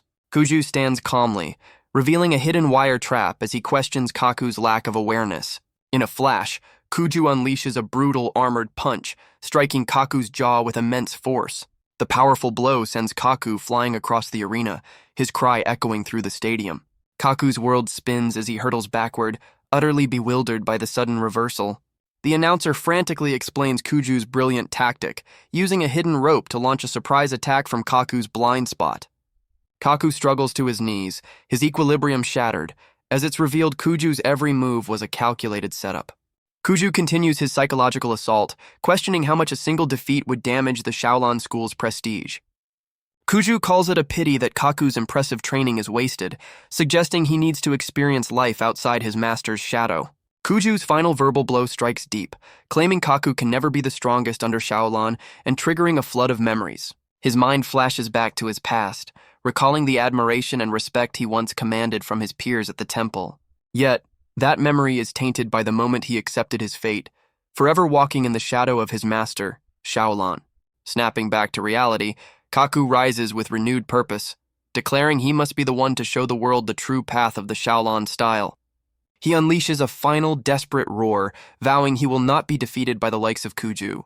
Kuju's armored fist smashes into Kaku's chest, the impact echoing with finality. With a condescending smirk, Kuju acknowledges his opponent's fighting spirit was not entirely worthless. The announcer declares Kuju the winner, setting the stage for a final showdown against a new opponent. The final match is revealed. The mysterious Kuju will face the master of the Shaolin school himself. No one in the stadium could have predicted this stunning upset, as the newcomer now stands against the tournament favorite. Later, a defeated Kaku stumbles through a dark corridor, the weight of his failure heavy on his shoulders. Kuju's taunting words about living in a shadow replay endlessly in his mind. Admitting his complete and utter defeat, Kaku approaches a figure waiting at the end of the hall. He looks up in shock to see his master, Shaolin, waiting for him with a cold, unimpressed gaze. Kaku bows his head in shame, apologizing to his master for his weakness and failure. Shaolin dismisses his student's apology with a condescending smile, offering to treat his wounds. Kaku hesitates, confused by his master's strange offer to test a new healing technique on him. Without warning, Shaolin strikes his student, unleashing a dark, corrosive power into Kaku's body. Kaku screams in agony as the strange energy consumes him, while Shaolin casually wonders if he miscalculated. In his final moments, Kaku accuses his master of disgracing the very style he swore to uphold. Shaolin coldly informs his student that his usefulness has ended, ordering him to perish. Kaku's body dissolves into nothingness, leaving his master standing alone on the stairs without a hint of remorse. Stepping over his student's remains, Shaolin grins, admitting Kuju is the first opponent in a long time to truly excite him. His anticipation boils over into a wild, unhinged laugh, revealing his true, battle-hungry nature. As a new day dawns, the arena stands ready for the final, fateful confrontation. News of the unprecedented final match between Kuju and Shaolin spreads across the entire continent. The official fight poster solidifies the shocking matchup, pitting the mysterious newcomer against the reigning champion. Elsewhere, a concerned man named Akito watches as his companion, Iris, prepares to leave on a somber mission. A blonde woman intercepts Iris, berating her for her 3-day absence and demanding she hurry. Iris apologizes, revealing she was retrieving Kuju's specialized equipment for the final battle. Facing Akito, Iris confesses that her quest for revenge no longer matters, preparing to say her final words. Akito listens with a heavy heart as she asks him not to follow the same destructive path. Despite understanding his feelings, Iris admits she cannot be stopped and reveals she's been dreaming of a different life. Her dream is of a peaceful future, running a small, quiet workshop far away from the world of fighting. In this imagined life, she would craft prosthetics while Akito would use his skills to help people, a future now at risk. Akito insists it's too late, but Iris, understanding his concern, asks for one final promise. She turns to Kuju, who has now appeared, and makes him vow to return from the battle alive. Akito clenches his fist, recalling a solemn promise he once made to her. In a flashback, he had vowed to never leave her to face her struggles alone. Kuju acknowledges Akito's new power before turning to leave for his final confrontation. In the arena, Kuju and Xiaolon stand ready, the remnants of the previous battle scattered around them. Xiaolon's confident smirk meets Kuju's steely gaze as the two rivals prepare to clash. The once cheering crowd now watches in hushed silence, the atmosphere thick with anticipation. Everyone in the stadium, including Akito and Iris, senses the immense weight of the moment, feeling that history is about to be made. Suddenly, a rhythmic clapping sound cuts through the tension, drawing the attention of the confused onlookers. The source of the clapping is a mysterious blonde man, congratulating the finalists with a wide, cheerful grin. He tells Kuju to lighten up, confidently declaring that Kuju has no chance of winning against him. The newcomer grandly announces that this stage is the pinnacle of the tournament, demanding applause from everyone. Xiaolon's expression darkens, recognizing the man and noting he hasn't changed at all in the last 4 years. The blonde man now turns his attention to Xiaolon, vowing that he can finally defeat him without holding back. He questions if Xiaolon truly believes he's safe from being eliminated just because it's a tournament match. Xiaolon glares back, retorting that his opponent should be the one worrying about that. An immense pressure suddenly erupts from the three fighters, cracking the very ground beneath them. The announcer, sweating under the pressure, officially declares the start of the final battle between the three combatants. The arena floor violently shatters as the fighters unleash their power, signaling the destructive start of the match. The fighters vanish in an instant, leaving the crowd and Akito staring at the empty arena in disbelief. All that remains are clouds of dust and massive rock pillars that have erupted from the arena floor. The blonde man reappears at the arena's edge, moving with such incredible speed that he's just a blur. He grits his teeth and pants heavily, the exertion of the high-speed clash already taking its toll. Xiaolon matches his opponent's pace, moving with incredible agility through the destroyed arena. With a look of intense concentration, Xiaolon keeps his eyes locked on his fast-moving rival. The blonde fighter closes the distance in a blur, launching himself directly at awaiting Xiaolon. The two rivals stare each other down, the blonde man eager to finish this boring tournament. Iris excitedly announces the completion of Kuju's new aerial gear, giving him complete superiority in the air. Taking to the sky, Kuju reveals a massive high-density cannon on his left arm, aiming to completely crush Xiaolon. The blonde man laughs, imagining a future where Akito's power engulfs the great nations in a sea of fire. Far away, Iris snaps awake in terror, realizing she just witnessed that horrifying vision in a dream. Back in the arena, a colossal stone pillar stands silently amidst the wreckage of the initial clash. The pillar is suddenly sliced in two before violently exploding into a cloud of dust and rock. The blonde fighter is revealed mid-air, having single-handedly demolished the massive stone structure. Not to be outdone, Xiaolon nimbly navigates the treacherous terrain using his own advanced gear. A diagram reveals the blonde fighter's gear was designed by Iris for high-speed combat against Xiaolon. Xiaolon raises a huge wall of earth to block his pursuer, but is shocked by what he sees behind him. The blonde fighter effortlessly leaps over the massive wall, closing the distance in a flash. He lands a powerful kick on Xiaolon just as Kuju dives in from above, trapping the champion between them. Xiaolon grits his teeth, trapped between Kuju's aerial assault and the blonde fighter's relentless ground attack. But with a sudden burst of immense power, Xiaolon repels both attackers, sending them reeling across the arena.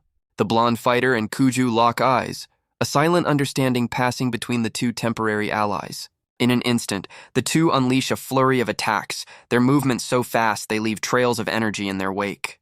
The announcer is left utterly speechless, her microphone slipping from her grasp as she struggles to comprehend the battle. Overwhelmed, she drops her mic, admitting to the crowd that she lacks the words to narrate such a legendary clash. Even Iris, who designed their gear, watches in stunned silence, captivated by the sheer spectacle. The battle rages on, a legendary confrontation between the former hero and the current one. The blonde fighter moves with blinding speed, creating multiple afterimages that swarm Kuju from all sides. Kuju recoils in shock, taking damage from an attack that never even made physical contact. Kuju smirks through his injuries, unimpressed by the flashy, tornado-like attack. Xiaolon faces the blonde fighter, comparing the whirlwind of strikes to a powerful shredding machine. Kuju deduces his opponent's strategy, realizing the blonde fighter has thoroughly studied his close combat style. The blonde fighter mocks Kuju's countermeasures as predictable before launching a devastating stomp from above. He unleashes the earth-shattering Star Stomp, a technique that pulverizes the ground beneath Kuju. Kuju is enraged, realizing his movements have been completely sealed by the powerful ground attack. A new technique is revealed, ominously named the Martial Dance Star. Kuju's eyes widen in sheer disbelief at the power now being displayed before him. The blonde fighter moves with a graceful yet destructive aura, as if dancing through the battlefield. With cold, determined eyes, the blonde fighter declares that the end has come. The blonde fighter unleashes a devastating beam of pure energy, tearing a path of destruction across the battlefield. In the wake of the blast, the arena is transformed into a wasteland of shattered earth and towering rock spires. Iris screams Akito's name in horror as Kuju retaliates with blinding speed, sending the blonde fighter flying. A flashback reveals Xiaolan explaining Akito's past as a close combat expert who was once completely unrivaled. This prodigy earned the title of Battle Master at age 11, possessing an almost unnatural intuition for martial arts. Xiaolan explains Akito's current power, an ability that constantly buffs his physical stats, making a close-range fight impossible. Akito's power is revealed to be even more broken, with near-infinite stamina regeneration that renders a war of attrition useless. Despite Akito's seemingly invincible abilities, Xiaolan calmly asserts that he is the only one who knows how to win. Questioned about his method, Xiaolan gives a knowing smirk, teasing that the solution is surprisingly simple. Returning to the present, Xiaolan reveals the shocking truth. Akito's incredible power was originally his own. Xiaolan's hand transforms into a dark, monstrous claw, piercing through Akito's defenses. Spitting blood, Akito stares in shock as Xiaolan lands a devastating and seemingly impossible blow. The blonde fighter realizes with horror that Xiaolan's power isn't a constant buff like his own. A diagram explains Xiaolan's true ability, the power to freely reallocate his magic into attack, defense, and agility. By pouring all his power into attack, Xiaolan's defense vanishes, but his strike becomes unstoppable. Xiaolan calmly explains that he exploited the single moment of vulnerability when Akito launched his own attack. He reveals the winning strategy was a perfectly timed counter from a blind spot, exploiting Akito's lack of fine control. Xiaolan taunts the bewildered Akito, asking him to remember the one person who knows the secret of his power. With a chilling look, Xiaolan utters words that shatter Akito's world, calling him Big Brother. A flashback reveals a peaceful memory of a younger Xiaolan, confirming their forgotten familial bond. The memory continues, showing a carefree Akito calling out to his younger brother after being excluded from a high-stakes political meeting. From atop a massive rock, Xiaolan explains to a companion that he was also ejected from the meeting for being too disruptive. Xiaolan chides his brother for his low tolerance, but Akito drunkenly insists it's a secret training regimen he calls Drunken Fist. Suddenly, a flushed Akito grabs his younger brother, demanding to be taught the martial arts he saw Xiaolan practicing earlier. Xiaolan obliges, demonstrating a lightning-fast dash technique that his companion immediately recognizes as perfect for closing distances. The seemingly simple movement technique culminates in a powerful impact that shatters the ground. Akito's attempt to mimic the technique ends in a spectacular faceplant, proving he has 2 left feet. Xiaolan explains the move's mechanics, revealing a critical weakness, a moment of vulnerability where the user is locked in and can't evade. Questioned for revealing a fatal flaw, Xiaolan smirks, confident that only a true genius like himself could ever master the move. Yet Xiaolan breaks this martial artist's code, openly explaining his secrets while watching his older brother from a distance. The flashback reveals a tender moment, with a younger Akito affectionately reaching out to his brother. Back in the present, Akito is floored, his mind reeling from the revelation and the devastating blow. The audience is stunned into silence, witnessing the seemingly invincible Akito brought to his knees for the first time. Veterans in the crowd confirm they've never seen the champion in such a state as Akito's frustration cracks the ground. Pushing himself back, Akito regains his footing, his eyes locked on the calm and composed Xiaolan.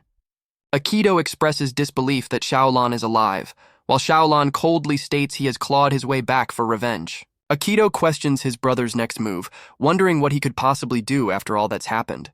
Xiaolan declares his first act of reclamation, reaching for a ring on Akito's finger to take back his stolen power. Akito erupts in a furious rage, screaming that his brother's survival is nothing but an infuriating nuisance. Xiaolan remains unmoved by the outburst, his eyes narrowing with cold, unwavering resolve. Akito scowls at the roaring crowd, annoyed by their loud interference in his family reunion. He smirks through the pain, seeing this as the perfect chance to permanently erase his troublesome younger brother. Xiaolan calmly declares it's time for his next plan, flicking a piece of his gauntlet at Akito. The projectile shatters harmlessly against an invisible barrier, a move Akito scoffs at as a desperate, useless gesture. In a flash, Xiaolan appears directly in front of his brother, the projectile having been a mere distraction. Akito clicks his tongue, realizing he was tricked into a close-quarters confrontation he didn't want. The situation worsens as Xiaolan creates multiple clones, surrounding the champion from all sides. One of the clones whips out a wire, expertly binding Akito and leaving him completely defenseless. In the stands, Iris cheers wildly, understanding that Xiaolan's unique tactics are the key to bypassing Akito's cheat-like defense. The real Xiaolan prepares a devastating strike from above, revealing Akito's power is simply a constant, mindless defensive buff. But with a confident smirk, Akito shatters the ground beneath him, the shockwaves snapping the wires that held him. The champion roars, unleashing a wave of power that completely obliterates his restraints and the surrounding arena floor. Akito's furious punch is caught with ease, as Xiaolan questions if his brother's defense-focused power can even break through. Enraged by the humiliation, Akito seethes as Xiaolan condescendingly offers to teach him how to use the power correctly. Xiaolan easily sidesteps a wild kick, pointing out that Akito's rage has always made him reckless and predictable. The champion grits his teeth, infuriated at being looked down upon by the very person whose power he stole. Done with the taunts, Xiaolan's eyes narrow with chilling intent, promising to end this without mercy. Before Akito can react, Xiaolan vanishes and instantly materializes behind him, catching the champion completely off guard. Exploiting the opening, Xiaolan drives a powerful blow into Akito's back while he's still tangled in the wires. Akito gasps in pain, his mind unable to process how he was struck by the devastating and unseen attack. Akito stumbles in confusion from the blow, as Xiaolan smirks, declaring his brother's tricks are finished. A flashback reveals the name of Xiaolan's ultimate technique, a move so fast it's impossible to see coming. The memory shows a younger Akito, practicing a high-speed movement technique, the very same one Xiaolan taught him. A younger Xiaolan watches his brother's clumsy training from the shadows, a knowing look on his face. Back in the present, Akito is sent flying, shocked by his brother's sudden and overwhelming increase in speed and power. Before the champion can even react, Xiaolan appears right beside him, catching him completely off guard. Akito is forced onto the defensive, struggling to block a massive, shadowy assault that pushes him back. While a worried Iris cries out from the stands, Xiaolan coldly watches, knowing his brother is blind to the true attack. Xiaolan lets out a triumphant laugh, reveling in his own brilliance and the flawless execution of his plan. He reveals he perfected the flawed technique he taught Akito, shifting all power to agility for movement, then all to attack for the final, devastating impact. The flashback reveals Xiaolan named his technique Thunder God's Rotation, a move that reacts to magic rather than sight. He conceived and executed this genius-level move in the heat of battle, a testament to his incredible talent.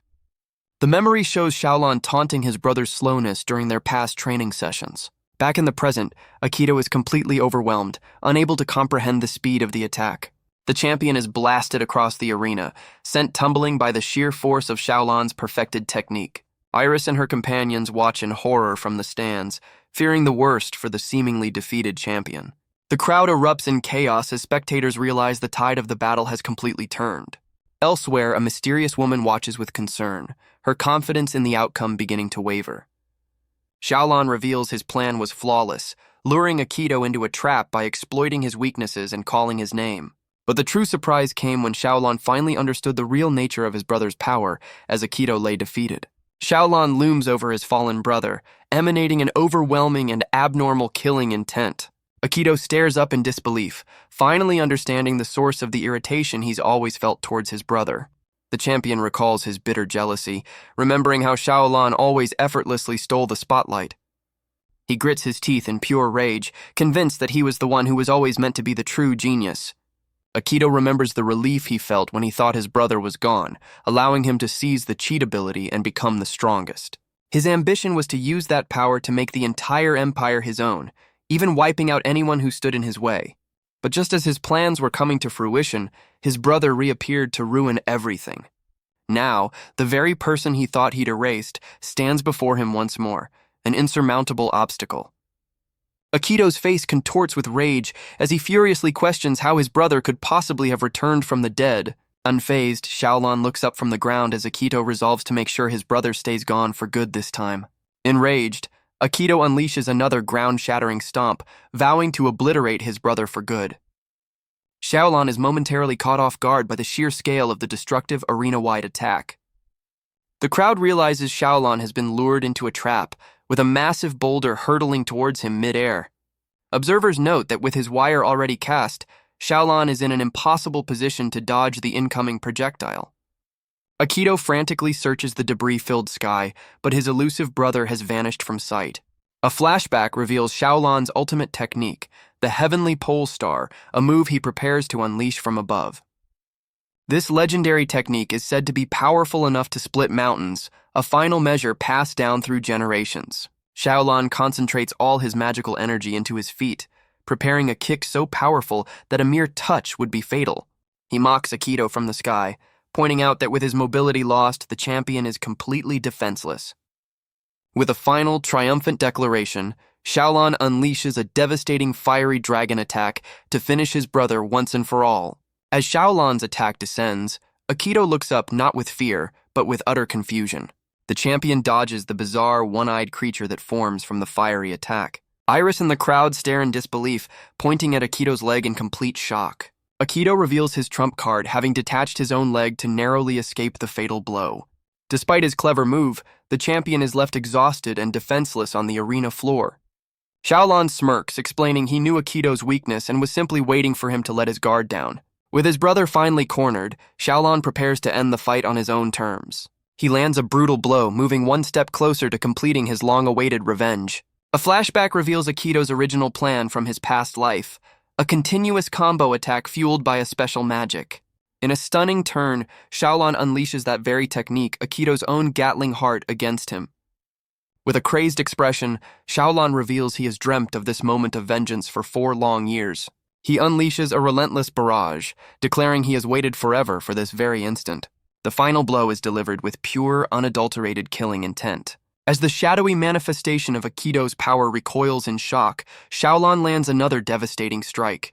Though beaten, Akito is stunned his brother can still fight, while Xiaolan is equally shocked the champion survived. Enraged, Akito accuses his brother of betrayal and stealing his power, refusing to be defeated.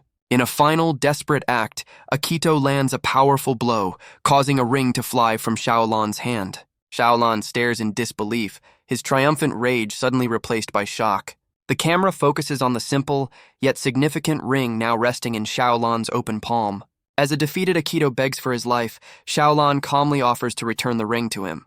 But Xiaolan's eyes reveal no mercy, only the cold glint of a plan coming together. Akito looks up from the ground, mistaking his brother's gesture for an act of forgiveness. The crowd watches in stunned silence, misinterpreting the moment as Xiaolan admitting defeat. In a shocking twist, an official declares Akito disqualified for using a forbidden weapon, the ring itself.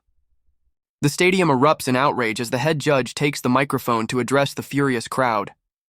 He confirms that while the committee overlooked it, Akito's rule-breaking is undeniable and a rematch will be held. The king's word is final, and he dismisses the crowd, bringing the chaotic match to an official close. As guards approach to escort him away, Xiaolan is caught off guard by this unexpected turn of events. The announcer pleads with the rioting audience, trying to regain control amidst the pandemonium. The tournament is officially suspended, leaving the ultimate conclusion of their fated battle uncertain. Later that night, the chaos of the arena gives way to the quiet of a secluded estate. Inside, a completely drained Iris collapses onto a bed, the day's events having taken their toll. Her companions tend to her, remarking on the grueling ordeal she has just endured. Meanwhile, Xiaolan quietly contemplates the very ring that changed the course of the match. Iris approaches him, offering words of encouragement for his clever, if controversial, victory. She insists that despite the messy outcome, what he accomplished was a significant step forward. However, her greatest relief is simply knowing that Akito survived the brutal encounter. Xiaolan then moves to a separate room, standing over his defeated and unconscious brother. As Akito sleeps, a dark, victorious smile spreads across Xiaolan's face, his plan proceeding perfectly. Unbeknownst to them, a mysterious cloaked figure observes the estate from the shadows. alerted to the events within.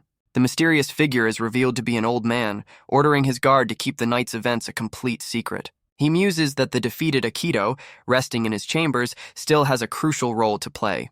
Back in his room, Akito awakens from his stupor, his body racked with intense pain.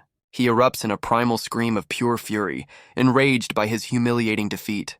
With a face contorted by hatred, he vows to recover from his wounds and exact his revenge. His internal monologue reveals a burning desire to win, promising to use any means necessary to crush his brother. He decides to use Iris as bait to lure Xiaolan out, then angrily shouts for his servants. His frustration grows as he realizes he's been completely abandoned, with no one answering his calls. Forcing himself to his feet, he feels the cold night air sting his fresh wounds. He spots Iris from his window, clenching his fist in utter helplessness at his inability to act. Akito's rage is cut short by a sudden sharp pain and a shocking realization. On the floor lies his other arm, cleanly detached, just like his leg. He stares in horror at the stump, his dark power flaring uncontrollably from the wound. Xiaolan appears in the room, blade in hand, declaring that the real fight has only just begun. Overwhelmed by pain and shock, Akito collapses to the floor in utter disbelief. Xiaolan looks down on his writhing brother, coldly asking if he truly thought his punishment was over. With a chilling gaze, Xiaolan confirms he is here for one reason only: complete and total vengeance. He grabs Akito by the head, warning him that time is short before he bleeds out. Xiaolan then presents an offer, demanding to know how to unlock the power of the Forbidden Ring. Cornered and terrified, Akito must now choose between his secrets and his survival. Defiant even while bleeding out, Akito refuses to share the ring's secrets, certain his betrayal would be his end. Xiaolan's patience wears thin, giving his brother a final, chilling ultimatum: talk or perish. Broken by the threat, Akito agrees to reveal everything he was told, begging for mercy first. He frantically explains the ring's activation requires a massive surge of magical energy. Xiaolan attempts the technique, but the ring remains inert, failing to respond to his power. Convinced there's a missing piece to the puzzle, he decides to change his line of questioning. He now demands Akito reveal all known weaknesses of the other 4 empowered individuals. Akito freezes, realizing he's being asked to betray his allies, while Xiaolan offers a sliver of hope for cooperation. A vision flashes through Akito's mind, showing a shadowy figure and a strange, stitched doll representing him. The vision ends with the doll being violently torn asunder, a grim omen of his potential fate.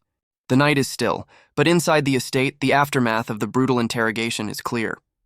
Xiaolan stands over his brother's defeated form, disappointed by the lack of useful information. He concludes that a mere pawn like Akito would never be privy to his master's true intentions. Deciding he has wasted enough time, Xiaolan prepares to end things and move on. Akito desperately pleads for his life, appealing to their shared blood as a last resort. Unmoved, Xiaolan's face darkens as he prepares to deliver the final, decisive action. A memory of a happier time flashes by, showing the two brothers when they were once close. Xiaolan coldly assesses that with his powers and limbs gone, Akito has fallen from grace and is no longer a threat. He recalls a pivotal moment in their fight when an empowered Akito had him on the ropes. The memory ends on the brutal counterattack that cost Akito his limb and sealed his fate. Xiaolan dismisses his brother's defiance, refusing to be careless after everything that's happened. With his last breath of defiance, Akito curses the kingdom, but Xiaolan's cold expression remains unchanged. With a final, chilling smile, Xiaolan bids his brother farewell and leaves the room. Akito is left completely broken and abandoned on the cold, hard floor. Elsewhere, Iris tosses and turns in a restless sleep, haunted by the day's ordeal. She awakens to find Xiaolan packing, realizing from the commotion outside that they are making a hasty escape. Xiaolan explains they've become fugitives, as the king will never forgive the public humiliation. They quickly board a small boat, hiding under a tarp to evade the city guards. From their hiding spot, they watch as a soldier passes by, narrowly avoiding capture. As the sun rises, their boat drifts down the canal, putting distance between them and their enemies. They successfully navigate the canals, leaving the capital city's walls far behind. Iris winces, the physical toll of their desperate escape finally catching up to her. On the road, Iris reflects on the allies she's leaving behind as Xiaolan speaks with their mysterious guide. Their guide is revealed to be the masked warrior, who settles a debt with Xiaolan before they part ways. The warrior urges Xiaolan to broaden his horizons, hinting at a much larger world to explore. Iris fondly remembers the monks she befriended, saddened by their abrupt and necessary farewell. Meanwhile, the official story is spun. Xiaolon is too ill to fight, cementing the kingdom's public humiliation. With their escape, the tumultuous chapter in the Fire Nation finally draws to a close. Elsewhere, a shadowy figure kicks off a clandestine meeting of powerful individuals, a hero conference. A new hero arrives at the conference, expressing her relief that the other members are safe and sound. The woman explains she was summoned for a research matter, while the blindfolded man listens intently. The group's apparent leader casually puts his feet on the table, warning them not to waste his time. Their clandestine meeting takes place in an abandoned watchtower, secretly surrounded by soldiers from 4 allied nations. Flora, the saintess of the Holy Nation, descends the stairs, relieved to see her fellow heroes after 4 long years. Nagi from the Far East and Garen of the Gaia Empire arrive, noting the others are already present. The leader sits at the head of the table, his expression showing he has grown tired of waiting. He questions the purpose of the meeting, demanding they get to the point and stop wasting his precious time. In a sudden display of power, he shatters a nearby glass, startling the other members. Flora smirks knowingly, deducing that his youthful appearance is the result of a specific experiment. The leader reveals a ring, boasting that it allows him to alter not just his form, but his power and personality at will. He smugly reveals his cheat ability is the fruit of extensive research, granting him mastery over rejuvenation magic. Flora expresses her envy, but Garen cuts her off, reminding her this isn't a friendly reunion. Deciding to move on, Flora steers the conversation to the real reason for their meeting: Xiaolon. Nagi confirms that news of Xiaolon's recent activities has reached all of them. Flora speculates that Xiaolon was still immature, but questions how an empowered individual could be defeated so easily.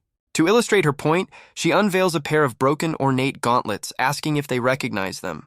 She confirms the gauntlets belong to Aikido, revealing she recovered them through her own network in the Fire Nation. A flashback shows Flora learning the artifacts were sold 4 years ago at a border antique shop for a substantial sum. Garen concludes the original seller knew the artifact's true worth, linking the past transaction to Xiaolon's recent defeat. The leader glares at Flora, pointedly asking if she believes Aikido is somehow still alive. Flora coyly suggests Aikido might be alive, questioning why he would hide for 4 years. Another member confirms reports of a mysterious prosthetic user, noting that forging such a limb takes years of preparation. The leader scoffs at the idea, dismissing anyone without a cheat skill as a non-threat. Nagi sharply rebukes the leader's recklessness, warning him not to provoke a dangerous group known as the Heroes Cult. Flora explains this cult worships Aikido and has spread across all nations, making his return a politically explosive event. She clarifies that their true objective isn't to hunt down Aikido, much to the leader's annoyance. Garen deduces that if Aikido is alive, he'll seek revenge and the ring, so they should simply prepare for his inevitable return. The other members agree to this cautious approach, acknowledging the potential threat Aikido represents. As the meeting concludes, Flora ponders the fate of the Fire Nation now that its hero has fallen, and the balance of power is shattered. She and another member share a predatory grin, seeing the vulnerable nation as a prize ripe for the taking. With the meeting concluded, the armies of the 4 nations stand ready to move on the vulnerable Fire Nation. Flora cheerfully suggests they divide the spoils, but Nagi warns her not to try any backstabbing maneuvers. Garen watches their exchange with silent, grim disapproval, clearly distrusting Flora's intentions. Flora reveals her plan is already in motion, leveraging the Holy Nation's network of churches to gather intelligence. She eagerly awaits Aikido's return, hoping he's become strong enough to be a worthy opponent. Meanwhile, Aikido and Iris reach the border of Maurecia, observing the city from the cover of darkness. Iris complains about their perilous journey through the desert, a direct consequence of Aikido's actions. She confronts him, blaming him for their fugitive status and demanding to know his plan for infiltration. Aikido reveals their goal is to find a specific drug in Maurecia and the person who can unlock the power sealed in his ring. Suddenly, Iris cries out in alarm, terrified by an unseen presence lurking in the moonlit desert. A carriage thunders through the desert, kicking up a massive cloud of sand as it barrels towards them. The source of the commotion is revealed. A colossal sandworm erupts from the dunes, dwarfing the landscape. The monstrous creature looms over them, its sheer size casting a shadow of impending doom. While Iris and the carriage's passenger panic, the sandworm reveals its terrifying, gaping maw. As the beast moves to devour the carriage, Iris bravely offers to help, much to Aikido's annoyance. Ignoring her, Akito springs into action, seeing the expensive monster as nothing more than a payday. He launches himself into the air, delivering a devastating kick with his prosthetic leg directly into the creature's side. The carriage's passenger watches in stunned silence as Akito's powerful blow connects with the beast. The rescued merchants, a pair of rugged men named Howard and Marcus, stare in disbelief. Overwhelmed with gratitude, the two men bow deeply, thanking Akito and Iris for saving them from certain death. The merchants reveal they were on a pilgrimage, questioning why their holy land is in such a desolate place. A mysterious woman suddenly appears, calling Akito master, much to his and Iris's confusion. The woman's face contorts with obsessive adoration as she gets unnervingly close to a disturbed Akito. A flashback reveals this woman and her leader had been searching for Akito, having spotted someone who looked just like him. She introduces herself as Sarah, a priestess of the hero's cult, leaving Akito and Iris completely stunned. Sarah joyfully proclaims that it was Akito's divine protection that saved her, while he looks on in utter disbelief. As she invites the merchants to pray to him, Akito desperately tries to signal her to keep his identity a secret. While the cultists begin their prayers, Akito decides he's a dead man walking and wants no part of this fanatical display. Deciding to bail, Akito grabs Iris and makes a run for it, hoping to escape the awkward situation. Sarah spots them leaving and calls out, insisting she must properly thank them for the rescue.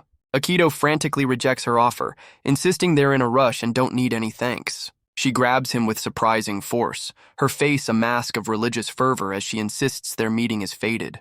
Later, around a campfire, the merchants explain they were on a pilgrimage to honor their leader, who rose to power at a young age.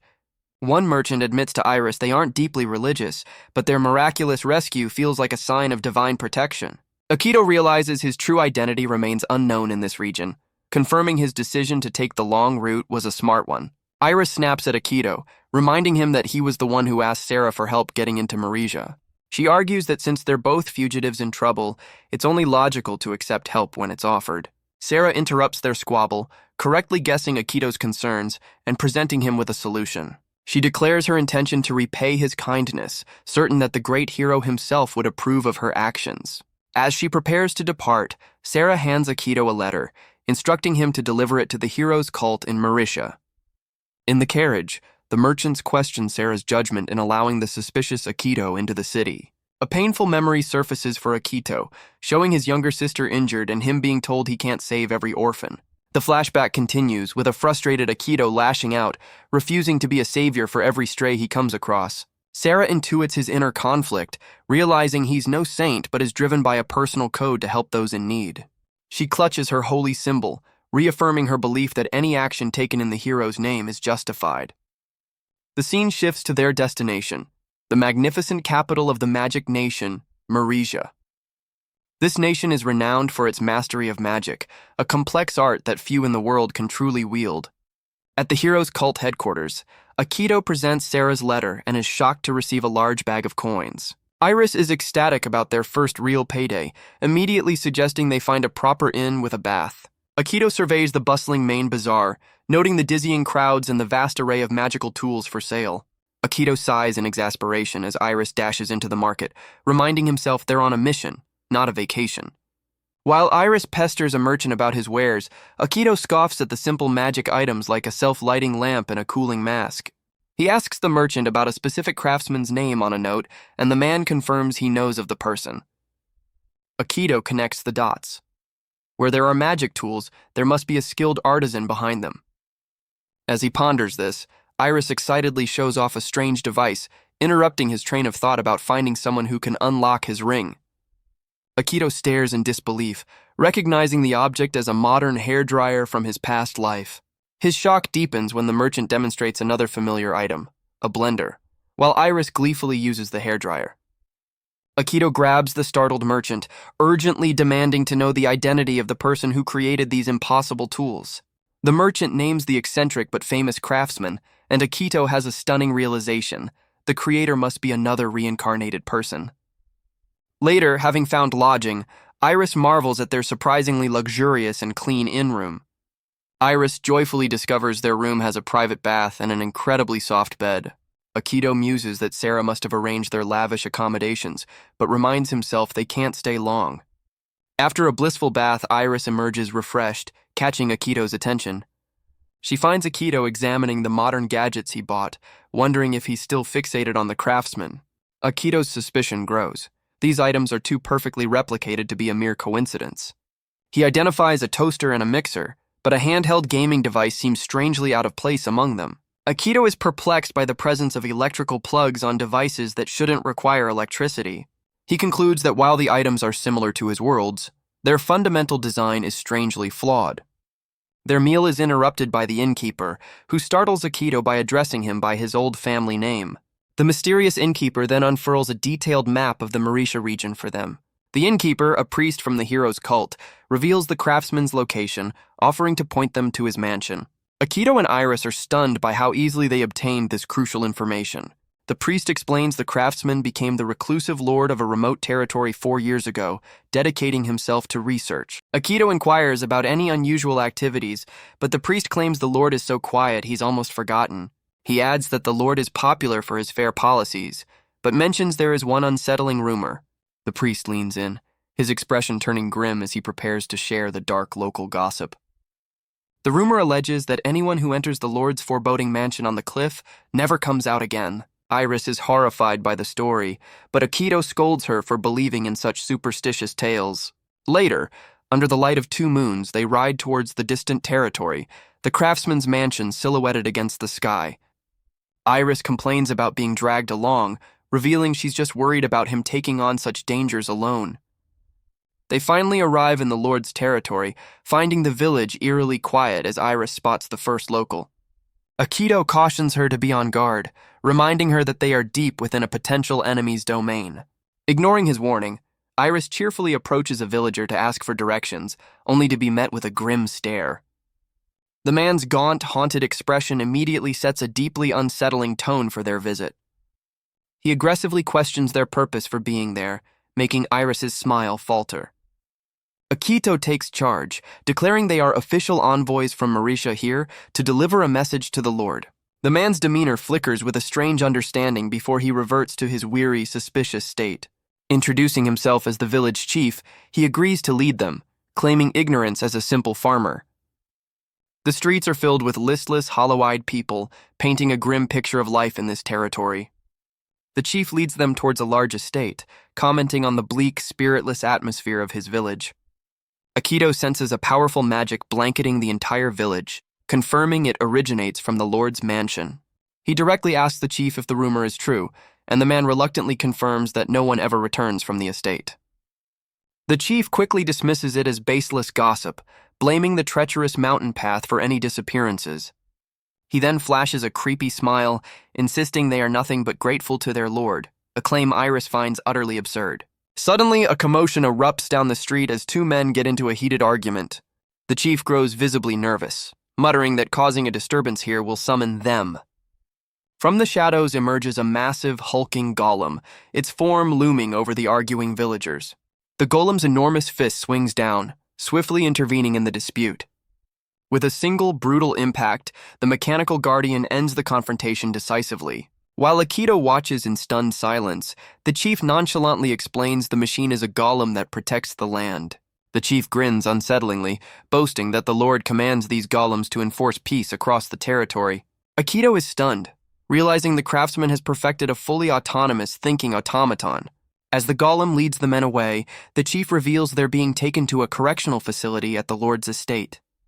The chief chillingly explains the Lord's belief that he is treating the villagers' mental errors, calling him a savior. Suddenly, Iris cries out a warning as more golems and hollow-eyed villagers emerge, surrounding them in a grim procession. Iris recoils in horror, seeing the golems are herding the entire village population like mindless cattle. Their shock deepens as they see that even the children are part of the silent, marching crowd.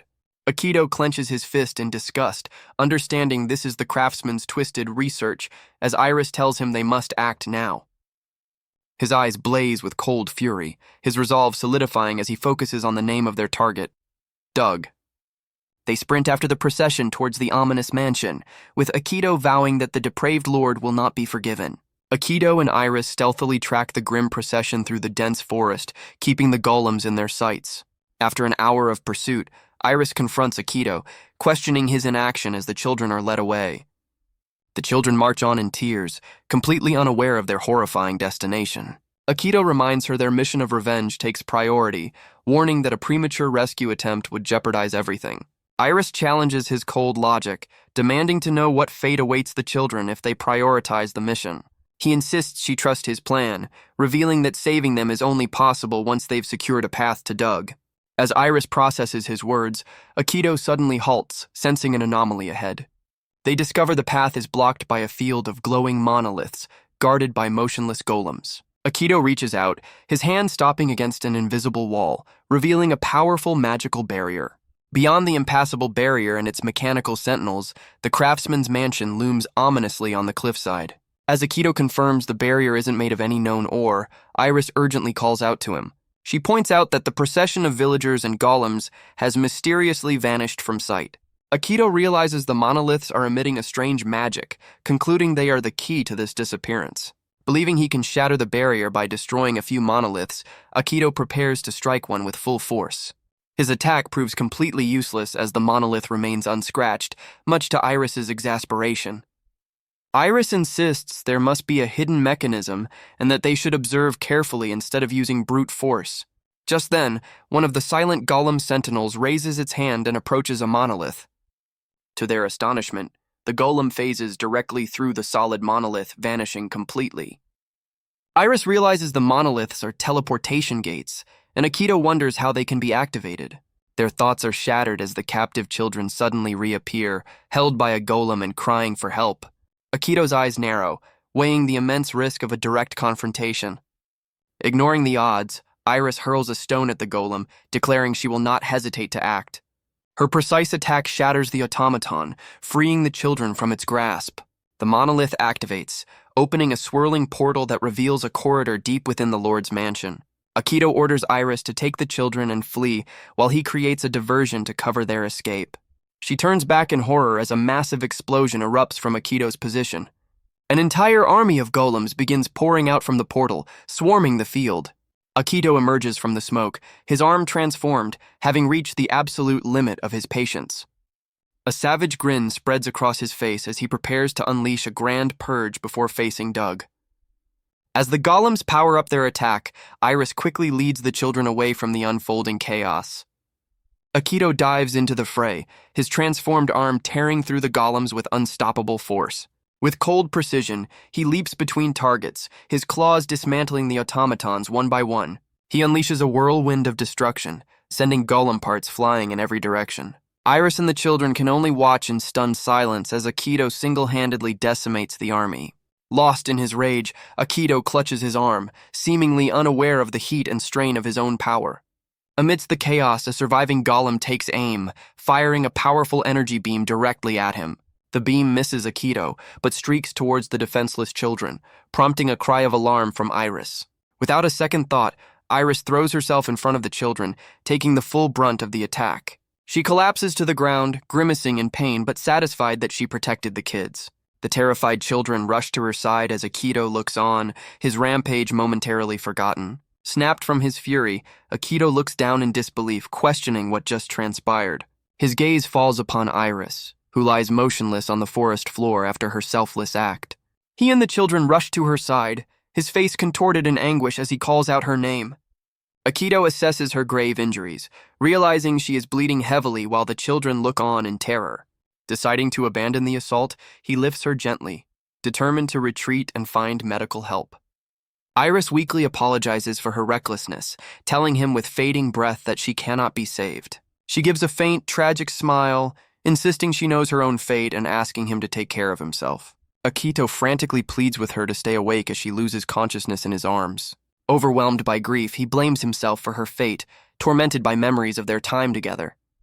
While he cradles Iris, the surviving children huddle nearby, unaware that more golems are closing in on their position. Enraged and desperate, Akito screams into the wilderness, challenging Doug to face him directly. From a distant cliff, a mysterious blonde woman observes the chaos, intrigued by the powerful presence she senses. Deciding to intervene, she readies a large rifle, seeing an opportunity to put the boy in her debt. She takes a sniper's position, aiming from the cover of the dense foliage. With a pull of the trigger, she fires a single powerful shot into the fray. A specialized spinning projectile hurtles through the air towards the approaching golems.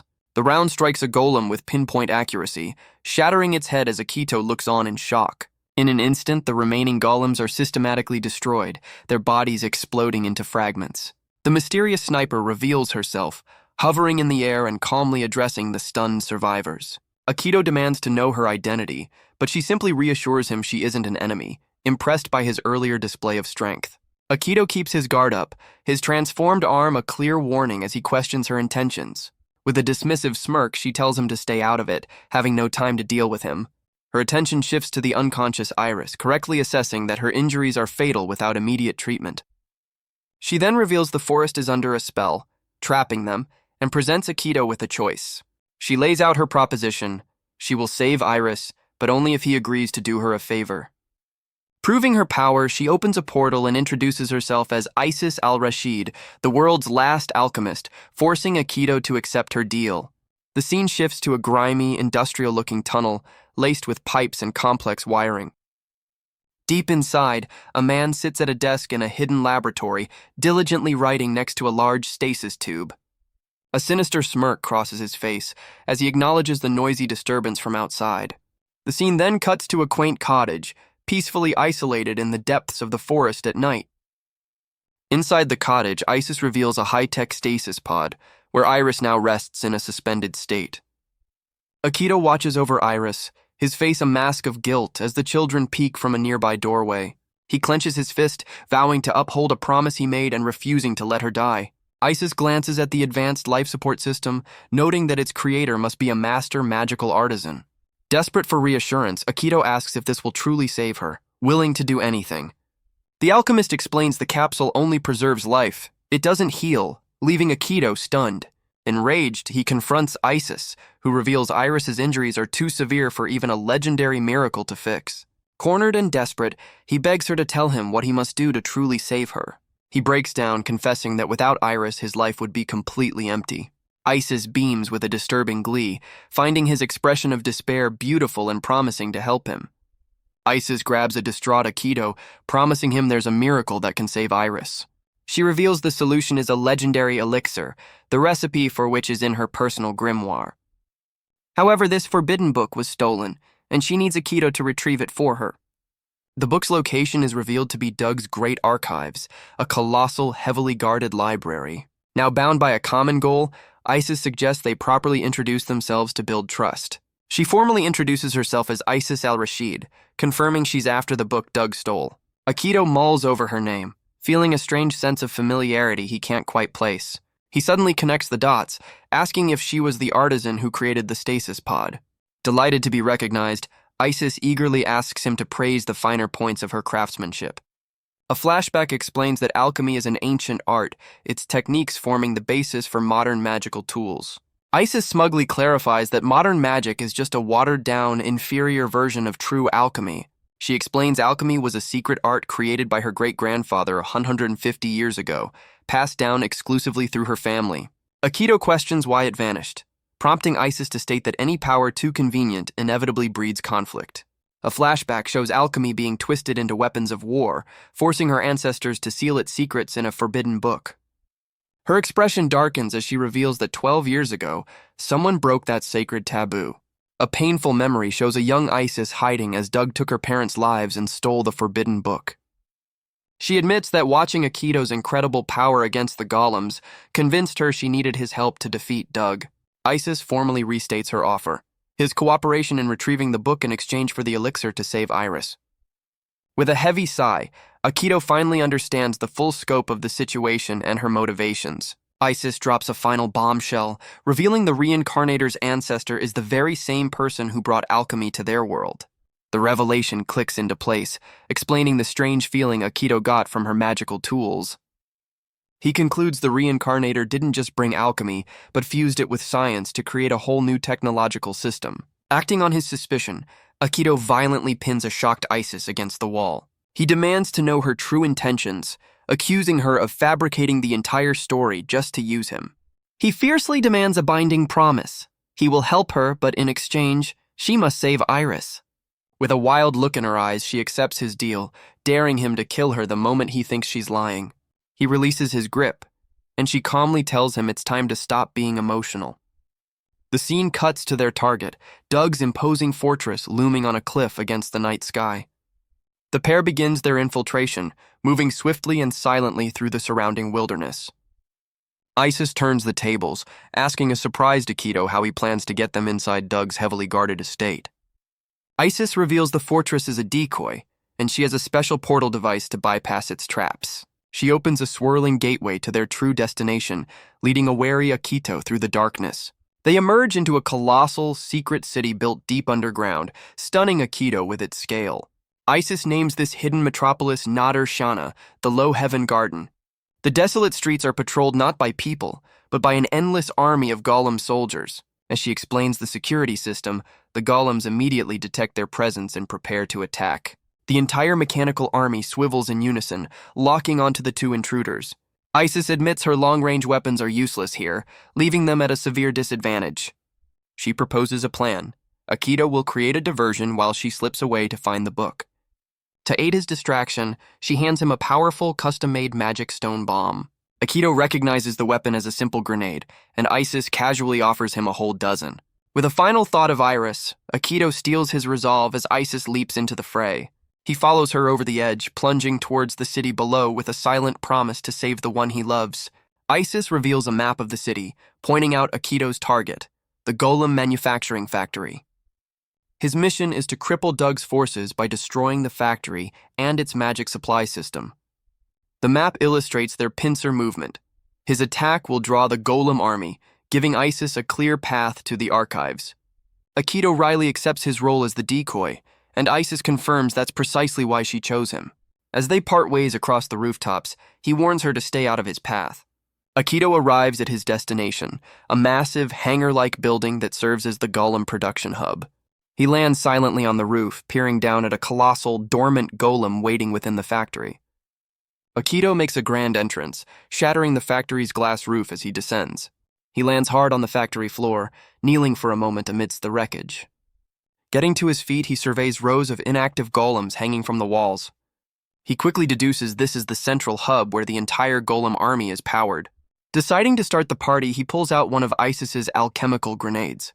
He lobs the bomb, which erupts in a devastating explosion that rips through the facility. Even Akito is taken aback, impressed by the destructive force of a single alchemical weapon.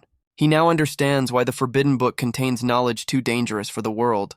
His noisy entrance attracts attention as a squad of golems marches in, but Akito is ready to use every tool at his disposal. From a distant rooftop, Isis smirks at the chaos, confirming his diversion is working perfectly as she prepares for her own mission.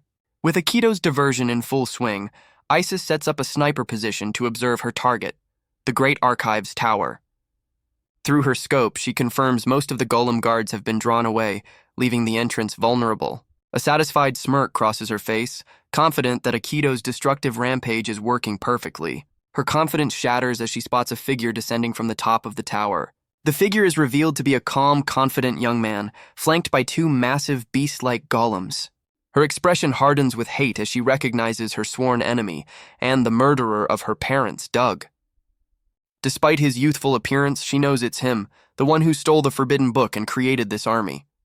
In a chilling moment, Doug's gaze seems to lock directly onto her hiding spot from across the city. Isis reels back in utter shock, her cover inexplicably blown in an instant. Doug's condescending smirk confirms her worst fear. He detected her from an impossible distance. With a condescending look, Doug and his two elite golems vanish in a burst of dark energy. Isis watches in shock as her target disappears from the tower, leaving her completely baffled. A foot lands silently amidst the rubble of the golem factory Akito just destroyed. Doug strides calmly through the wreckage, having teleported directly to Akito's location. From his hiding spot, Akito watches Doug enter a hidden laboratory filled with glowing containment pods. He recognizes the pods are similar to the one that held Iris and considers destroying this entire lab. Peeking into one of the capsules, Akito is horrified to find a person suspended inside, connected to strange tubes. He realizes with disgust that the person is being kept alive, but only barely, in a state of living death. The horrifying truth is revealed. The pods contain the citizens of Coil, their brains harvested for Doug's twisted army. Filled with a new resolve to stop this madness, Akito is about to move when a sudden noise freezes him in place. The sound of a child's plea for help cuts through the silence, catching Akito's attention. He rushes to the hooded figure, questioning how a child could possibly be in this nightmarish facility. The child claims to be an escapee from Doug's experiments, making Akito think they might hold key information. Deciding to protect the child, Akito tells them to follow him to safety. A sinister smile forms under the child's hood as they express their gratitude. In a shocking betrayal, the child drives a blade into Akito's side, catching him completely off guard. The attacker unleashes a wave of sharp spikes from the ground, pinning Akito down. The hooded figure mocks Akito's gullibility, revealing the entire encounter was a carefully laid trap. As Akito struggles with his wound, another mysterious figure appears beside his attacker. The newcomer unwraps their bandages, revealing a familiar face who greets Akito by name with a condescending tone. Akito stares in disbelief as the second figure is revealed to be Doug, the mastermind behind the city's suffering. Doug casually strolls through the wreckage, taunting Akito about his title as the former hero. With a condescending smirk, Doug opens a dark portal, daring Akito to follow if he truly wants a fight. Akito struggles to his feet and quickly drinks a healing potion, knowing his wound is dangerously deep. He realizes he's in no condition to fight and must stall for time to recover. Akito confronts Doug, demanding to know if he is responsible for the horrific fate of the citizens in the pods. Doug coldly admits to transplanting their brains into golems to create a perfectly obedient army. He justifies his monstrous actions by claiming the citizens were useless burdens on his territory. Sitting on a throne of rubble, Doug callously compares his victims to livestock, devoid of humanity. Doug correctly guesses Akito is waiting for an opening, but then reveals he came to negotiate, not to fight. Akito is stunned by the offer, while Doug claims to be grateful for Akito's unwitting help in his research. He explains that he is now just one step away from achieving his ultimate twisted ambition. With a smug grin, Doug extends his hand, proposing an alliance with the former hero. Akito furiously rejects the absurd proposal, but Doug warns that refusal means the certain death of the other heroes. Akito accuses him of betrayal, but Doug coldly clarifies their past was merely a temporary alliance of convenience. Doug reveals his twisted philosophy, believing that abandoning emotion is the only path to ultimate truth. As his wound finally heals, Akito questions how Doug knew he was alive, to which Doug casually alludes to his sources. Doug then mentions that another hero, Sharon, was obsessed with a ring, glancing pointedly at his own hand. The negotiation's true purpose is revealed as Doug demands Akito hand over the ring, but Akito, now healed, prepares to fight instead. In response, Doug summons a monstrous creature from his shadow, asking if this means their negotiations are over. Instead of one monster, Doug reveals two colossal golems, bursting through a massive door to join the fray. With a chilling smile, Doug promises to tear Akito apart to find what he's looking for. Meanwhile, Isis successfully infiltrates the now empty Great Archives, slipping past the remaining defenses. Faced with an overwhelming number of books, she pulls out a special compass, her secret weapon for this mission. She reveals her trump card, a magic compass designed to react specifically to the forbidden book's powerful aura. Realizing time is short, she hurries through the towering shelves, following the compass's guidance. The device leads her not to a book, but to a single ornate door at the end of a grand hall. A sense of unease washes over her as she cautiously reaches for the doorknob, suspecting a trap. Her suspicions are confirmed as a massive magic circle erupts from the door, blasting her backward. Isis grits her teeth, realizing she's walked right into a powerful magic-based trap. A detailed diagram reveals the trap's complex nature, requiring extensive magical knowledge to rewrite the runes and disarm it. Instead of despairing, Isis grins with excitement, eager to prove her alchemical skills against the trap's creator. Meanwhile, Akito desperately battles the two golems, determined to hold out until the forbidden book is secured. Doug calmly observes the fight, recalling Akito's unique ability to imbue weapons with magical power. He explains that while Akito used this power for simple attacks, his own research has unlocked its true potential. With a sinister smile, Doug reveals the ring's ultimate power, the ability to control and manipulate the magic of others. As if on cue, Akito's light-infused blade shatters against the overwhelming power of the golem. Now disarmed, Akito is trapped between the two mechanical giants, completely on the defensive. Doug boasts that his elite golems are special, enhanced by transplanting the brains of living demons for combat. He then taunts Aikido, calling him the perfect test subject for weapons designed specifically to kill heroes. A golem's spinning shield attack sends Aikido flying across the battlefield. Pinned by the mechanical beast, Aikido is stunned by its sheer, overwhelming physical power. Doug erupts in triumphant laughter, declaring himself invincible with the blessing of magic as Aikido falls. Standing over his fallen foe, Doug smirks at the predictable result and considers harvesting Aikido's brain for research.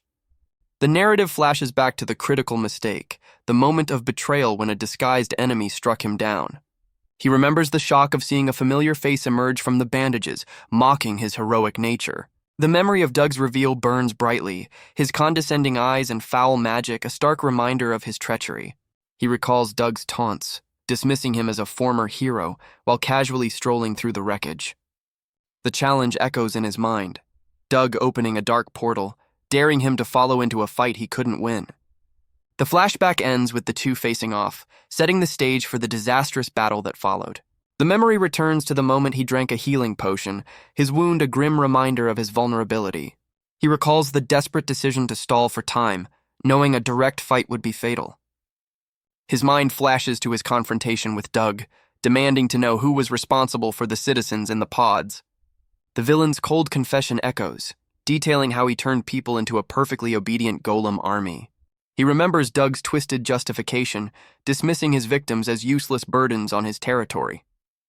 The image of Doug on his makeshift throne is seared into his memory, comparing human lives to livestock.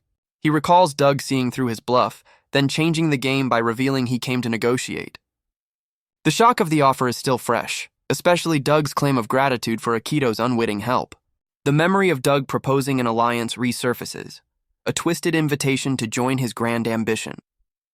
He remembers rejecting the insane proposal, only for Doug to threaten the lives of the other heroes. Aikido recalls accusing Doug of another betrayal, only to be reminded their alliance was purely for convenience. The memory of Doug's twisted philosophy surfaces, his belief that truth can only be found by abandoning all emotion. He remembers asking how Doug knew he was alive, with the villain casually alluding to his well-placed sources. The conversation then shifted to another hero, Sharon, and her strange obsession with a particular ring. He relives the moment he refused to hand over the ring, choosing to fight rather than submit to Doug's demands. The villain's response echoes in his mind, questioning if their negotiations were over as a monster was summoned. His defiance was met with overwhelming force as two colossal golems smashed through the doors. Doug's smug face is burned into his memory, promising to tear him apart to find what he was looking for. As Aikido's flashback ends, the scene shifts to the towering Great Archives, the key to their counterattack. Inside, Isis stealthily navigates the deserted halls, having successfully bypassed the outer security. Isis surveys the vast library, realizing a manual search is impossible, and prepares her specialized tool. She activates the magic compass, a unique device calibrated to hone in on the forbidden book's distinct magical signature. With no time to waste, she sprints through the labyrinthine corridors, letting the compass guide her path. Her search culminates not at a bookshelf, but before a grand, solitary door, the compass pointing directly at it. Her instincts scream danger as she approaches the door, her hand hesitating over the ornate handle. The moment she gets too close, a powerful magic seal flares to life, violently repelling her. Staggering back, she instantly identifies the defensive measure as a high-level magical trap. An analysis of the magic circle shows its intricate design, a puzzle that can only be solved by rewriting its core runes. Rather than fear, a thrill of excitement courses through her as she relishes the chance to outsmart the trap's designer. Back on the battlefield, Aikido fends off a golem, his resolve fueled by the need to buy Isis enough time to succeed. Doug recalls how Aikido once used his blessing of magic for simple weapon enhancements. With a wicked grin, he reveals his research unlocked its true potential, the power to control the magic of others. This power left Aikido completely helpless, trapped between two relentless mechanical monstrosities. The villain boasts that his elite golems are powered by the transplanted brains of living demons. He then cruelly dismisses the former hero as the perfect test subject for his anti-hero weapons. A spinning shield attack sends Aikido reeling, completely overwhelmed by the golem's raw physical might. As Aikido collapses, Doug declares himself invincible, empowered by the very magic he stole. Standing over his defeated rival, he smirks at the predictable outcome, contemplating taking Aikido's brain for research. Akito slowly regains consciousness, his vision clearing to reveal a dark, unfamiliar, and ominous location. He realizes he's been captured, watching Doug walk away down a corridor lined with mysterious pods. Dragged away like a sack of potatoes, Akito struggles futilely against his captor's grip. He awakens in a sterile laboratory, his body unresponsive and his magic completely suppressed. The horrifying sight of brains in jars confirms his worst fear. He's in Doug's lab, destined to become another experiment. Placed on an operating table, Akito watches Doug approach with surgical tools, his mind racing for an escape plan. The villain pauses his preparations, noticing his test subject is now awake. With a venomous glare, Akito demands to know the meaning of this twisted game. Doug calmly explains that he's simply continuing his research, with Akito as the next valuable specimen. The villain reveals a special paralytic agent has rendered Akito helpless, but the hero notices a strange cable attached to his hand. Doug mockingly admits that mustering the strength to move a single finger is taking all of Akito's effort.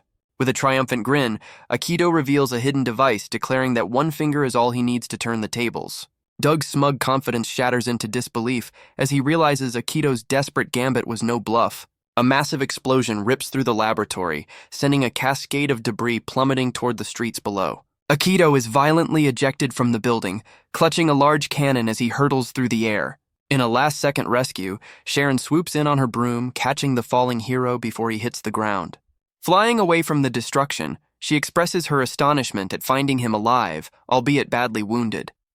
Back in the rubble, Doug emerges unscathed from a personal energy shield that protected him from the blast. Sharon looks back, her expression hardening with fury as she sees their enemy has survived the explosion. The villain stands amidst the ruins of his lab, his cold gaze fixed on the two escaping heroes. Sharon quickly weighs their options, concluding that fighting Doug while Akito is injured is a losing battle. Deciding that retreat is their only viable option, she speeds away to get Akito to safety. Amidst the wreckage, Doug collects himself from the shock, his irritation turning to cold suspicion. He pieces together the events, realizing Akito's escape was a calculated plan involving a collaborator. His deduction leads him to one conclusion: the intruder must be targeting the forbidden book in the Great Archives. A sinister, shark-toothed figure emerges from the shadows, amused that a survivor of that clan still exists. This new threat surveys the city, seeing the chaos as the perfect opportunity to finally settle some old scores. Meanwhile, in a secure hideout, Sharon casts a powerful concealment spell to ensure their safety. Sharon expresses her disbelief that Isis survived her encounter, then immediately asks if she secured the forbidden book. With a confident smirk, Isis reveals the coveted book, much to Akito's immense relief. Sharon attempts to give Akito a healing potion, but the injured hero stubbornly refuses, insisting it won't work. In an instant, Akito's wounds vanish, leaving him stunned as Sharon reveals she used a legendary elixir. Isis presents a mysterious orb found with the book, while Akito angrily points to his recovered prosthetic, vowing to never be experimented on again. Sharon observes them, confident Isis can fix the arm, as Akito glares at the broken limb, frustrated by his current state. Akito's anger boils over, enraged that Doug so perfectly countered his abilities and nearly ended him twice. Suddenly, Sharon's expression turns grim as she peers through her sniper scope, sensing an approaching danger. They discover their escape route is completely blocked by patrolling golems, confirming Doug knows their location. Seeing Akito's determination, Isis proposes a plan, asking to borrow his damaged arm in an attempt to repair it. Sharon stands defiantly, declaring they are in this together and that she will be the one to take Doug down. Akito doubts his arm can be fixed, but Sharon points out that with golems closing in, they are running out of time. Isis confidently examines the prosthetic, recognizing its magical structure and a security feature that makes her certain she can repair it. The moment she opens the arm, its impossibly complex inner workings leave everyone stunned, questioning who could have built such a device. The arm's interior reveals a dazzlingly intricate network of magic circuits, woven together like precious gems. Isis is mesmerized, recognizing a revolutionary re-drive system she's never seen implemented before. Sharon declares the arm's creator an undeniable genius, while Akito recalls Isis's less-than-brilliant personality. Akito's mind flashes to memories of Isis's greedy and childish antics, making him doubt her supposed intellect. When asked if she can fix it, Sharon bluntly admits the complex technology is far beyond her capabilities. She points out a simple bypass might work, explaining that reconnecting the severed main circuit is their only hope. Holding the frayed ends, Sharon realizes the repair won't be easy, as the material itself presents a problem. She reveals the circuits are made of mithril, shocking Akito, who has never even heard of the legendary metal. A brief explanation shows mithril is a rare metal with unparalleled magical conductivity, far superior to silver. The problem becomes clear. All mithril mines have been exhausted, making the metal obtainable only from ancient relics. Isis comically realizes Akito is as rare and valuable as the metal itself. To everyone's surprise, Akito spits out a small hidden object. He reveals a ring which he had swallowed to keep it hidden from Doug. Intrigued by this development, Isis immediately demands to inspect the mysterious item. She's stunned to discover the ring is made of pure mithril, questioning where he found such a treasure. Seeing her genuine hatred for Doug, Akito decides he has no choice but to trust her and cooperate. He recounts his entire history, including his past life as a hero, bringing Isis up to speed. The revelation dawns on Isis as she pieces together Akito's incredible story. She now understands he is the legendary hero who once defeated the Demon King. Isis accepts his tale, admitting his immense power makes sense now, as Akito declares his sole purpose is revenge against Doug. Isis realizes they are all united by a common goal, taking down Doug. She warns that using the ring to fix the arm might cost her a powerful ability, presenting a difficult choice. Akito agonizes over the decision, knowing he needs his abilities but survival must come first. Just as he makes his choice, a nearby window shatters, signaling the end of their time. The sudden intrusion startles Isis, who is focused on the complex repair. Wasting no time, she snatches the mithril ring from Akito's hand, ready to begin. A massive golem emerges from the rubble, confirming their worst fears that they've been found. The golem immediately attacks, lashing out with a deadly segmented whip, cutting off their escape. Its bladed weapon slices through the air with terrifying speed and precision. Akito and Isis leap apart, narrowly dodging the attack that pulverizes the ground beneath them. Akito shouts for Isis to repair the arm, vowing to buy her the time she needs. He insists they must survive at all costs, and a surprised Isis accepts his desperate plea. The situation escalates as more golems smash through the walls, swarming their position. Akito endures a brutal blow from a golem, gritting his teeth against the overwhelming force. As the room is rocked by the impact, Isis frantically works, pleading for him to hold on. With the repair complete, Isis presents the restored arm just as a golem closes in on Akito.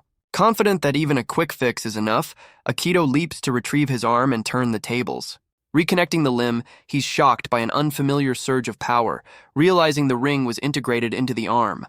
He roars as a miracle unfolds, his power returning stronger than ever before. The unleashed grace of his magical technology shatters the golem's core and sends a shockwave across the city. The entire building they were in begins to crumble under the immense pressure of his unleashed power. His shockwave tears through the city streets, leaving a trail of absolute destruction in its wake. His newly repaired arm hums with an overwhelming energy, now more powerful than ever before. Standing united amidst the chaos, Akito and Sharon prepare to reclaim what was stolen from them. Sharon stares in awe at the obliterated golem, speechless at the sheer force of the blast. She questions why Akito would hide such devastating power, wondering why he hadn't used it sooner. Akito reveals this is his grace of power, a cheat ability he never expected to regain. Sharon realizes it was a miracle, speculating that simply using the mithril for repairs would have wasted its potential. Isis reveals she recognized the ring was a cursed item and cleverly integrated its sealed power into the arm. She proudly declares her experiment a success, much to Akito's irritation at being her test subject. Akito glares, annoyed at being her guinea pig, while Isis smugly asks if he isn't pleased with the outcome. Sharon, still processing the situation, asks if there are any issues with his newly restored power. Akito admits the arm feels a little off, but since his style is pure offense, it's a non-issue. Their escape plan is cut short as a damaged golem declares they will not be allowed to leave. A new enemy appears, reporting to Doug that the fugitives have teamed up with a rogue alchemist. Sharon furiously refutes the insult, shouting that the alchemist in question is one of her clan's best. Doug appears on a projection, mocking them and expressing his irritation at Akito's return. He reveals their only escape is a gate at the top of the tower, where he's personally waiting for them.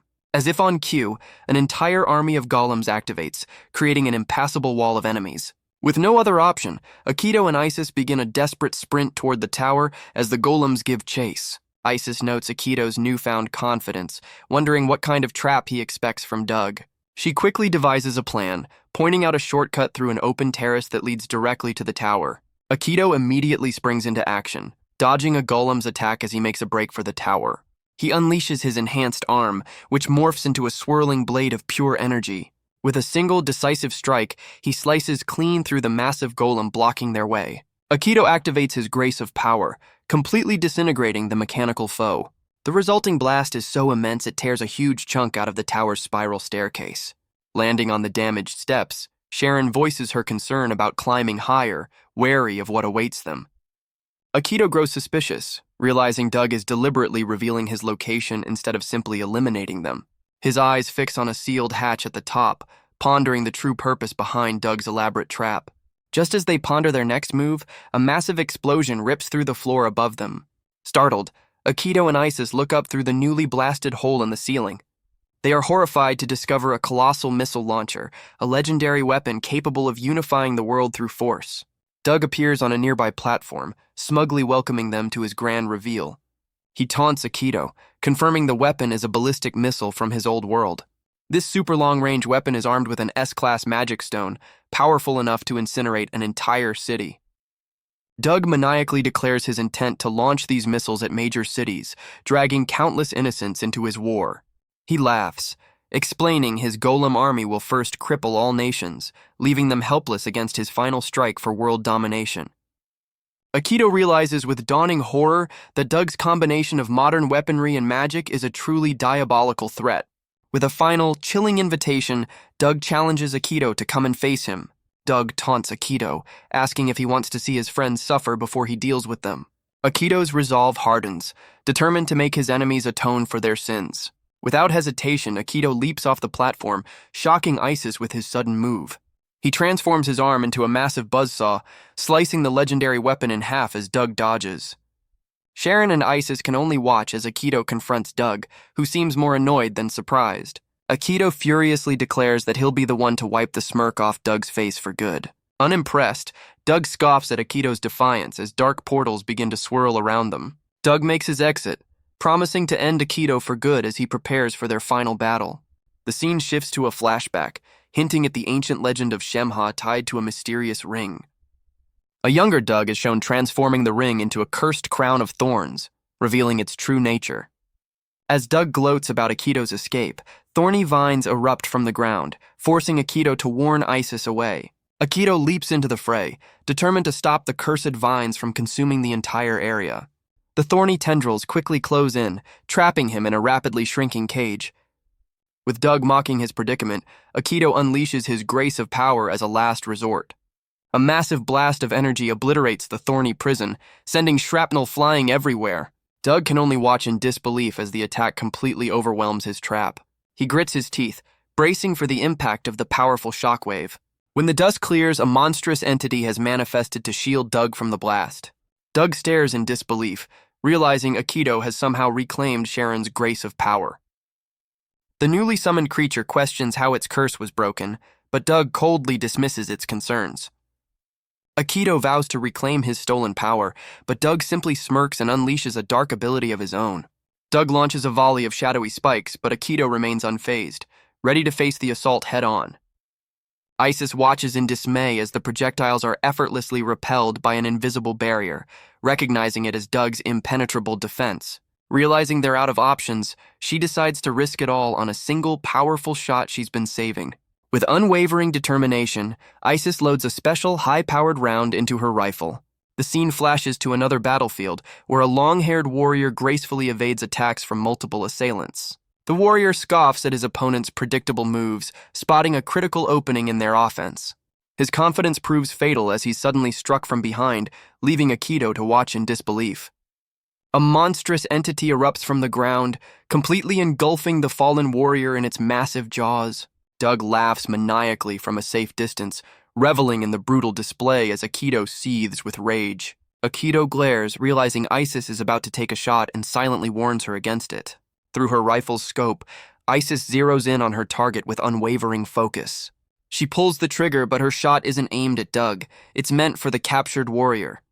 The warrior is suddenly enveloped in a blinding light, much to Doug's astonishment. Isis reveals she's deduced Doug's true power, magnetism used to manipulate iron sand. She then declares she secretly enchanted Akito's arm to counter this very ability. Akito's empowered fist clashes with the warrior's, stopping the attack dead in its tracks. A magic circle on his gauntlet glows intensely, disrupting Doug's control over the warrior. Seizing the opportunity, Akito lands a powerful kick, sending his opponent reeling. The two fighters now face each other on equal footing, ready for a true one-on-one battle.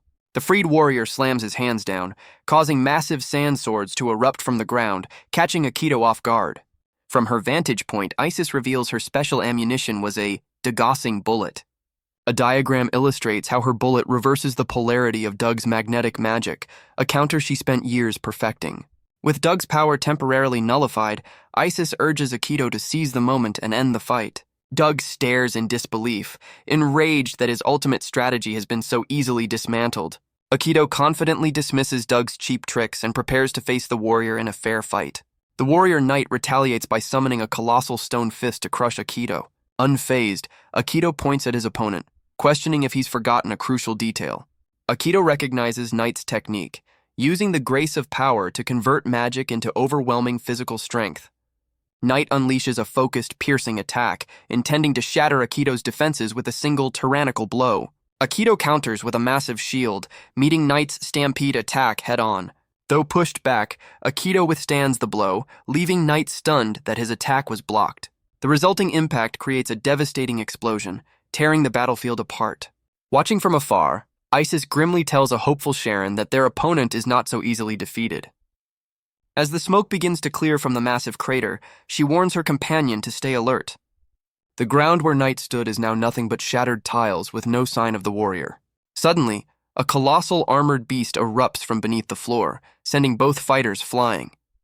Knight reveals this monstrous creature as his trump card, surprised he was forced to use it. Now in his final form, he declares the start of their overtime match. The sheer force of their escalating battle causes a nearby tower to violently explode. The sheer force of their battle sends a destructive shockwave across the entire underground city. Knight calmly reveals this monstrous transformation is the legendary final form of Shemha. He names his new godlike form Tetragrammaton, towering over a defiant Akito. Doug taunts them from the sidelines, declaring their struggle against this new power is utterly pointless. Unfazed, Akito proclaims himself a god and summons several floating drones to aid him. Tetragrammaton prepares to unleash a divine attack, its arm glowing with immense power. Isis warns Akito to be careful as they narrowly dodge a massive long-range strike from the beast. The force of the attack sends Isis flying, and Akito realizes a prolonged fight is not an option. Deciding to end it quickly, Akito charges headfirst toward the colossal enemy. He leaps through a barrage of attacks, closing in on Tetragrammaton for a decisive blow. Akito scoffs at the petty attacks, channeling his grace of power to declare the fight is over. In response, Tetragrammaton unleashes its Tyrant Stampede, a deadly barrage of razor-sharp projectiles. Akito meets the assault with a powerful punch, shattering the incoming projectiles with surprising ease. His confidence wavers as he realizes the shattered pieces are regenerating faster than he can destroy them. Tetragrammaton reveals its divine nature, effortlessly nullifying Akito's drone attacks. Knight mockingly confirms Akito's realization. Any attack against his new form is completely futile. He reveals the source of his power, a special ring that lets him merge with the tower and draw infinite magic from the city's inhabitants. Now channeling the power of an entire city, Knight confidently proclaims his inevitable victory. Isis confirms the grim reality, warning Akito that breaking through Tetragrammaton's defense is impossible while it's connected to the tower. Unfazed by the warning, Tetragrammaton effortlessly swats aside one of Akito's drones, demonstrating its overwhelming power. Akito questions the nature of the attack, sensing a peculiar weakness in his opponent's defense. He relentlessly smashes through yet another one of Tetragrammaton's defensive barriers. His incredible speed catches everyone, including Knight, completely by surprise. Though exhausted, Akito realizes his efforts are futile as the barriers instantly regenerate. A sudden epiphany strikes Akito as he finally understands the enemy's true mechanism. He deduces that one specific part of the beast regenerates slower because it's directly linked to the tower. Akito pinpoints the true weak link, Doug, whose own power is insufficient to control the massive energy flow. He declares that this immense, uncontrolled power is not a strength, but Knight's greatest vulnerability. Enraged by this revelation, Doug prepares to pour all his remaining energy into a single, desperate attack. Aikido dismisses their godly power as a cheap trick, infuriating both Knight and Doug. With a final, determined surge, Aikido lunges forward to reclaim what was stolen from him. He snatches the ring right from the source, severing Doug's power and taking back his own cheat code. As the colossal tower begins to crumble, Isis and Sharon watch from below, realizing Aikido has succeeded. Aikido confirms he has the ring, and a relieved Sharon prepares to initiate their escape plan. Their celebration is cut short as a sharp projectile erupts from the ground with blinding speed. The attack brutally strikes Isis, leaving Sharon screaming in shock and unable to free her. From the wreckage, a furious Doug emerges, vowing that his opponents will not get away. Sharon declares his defeat, pointing out he's powerless without the ring, but Doug simply scoffs. Proving her wrong, he furiously lifts a massive truck with his own power, refusing to accept his loss.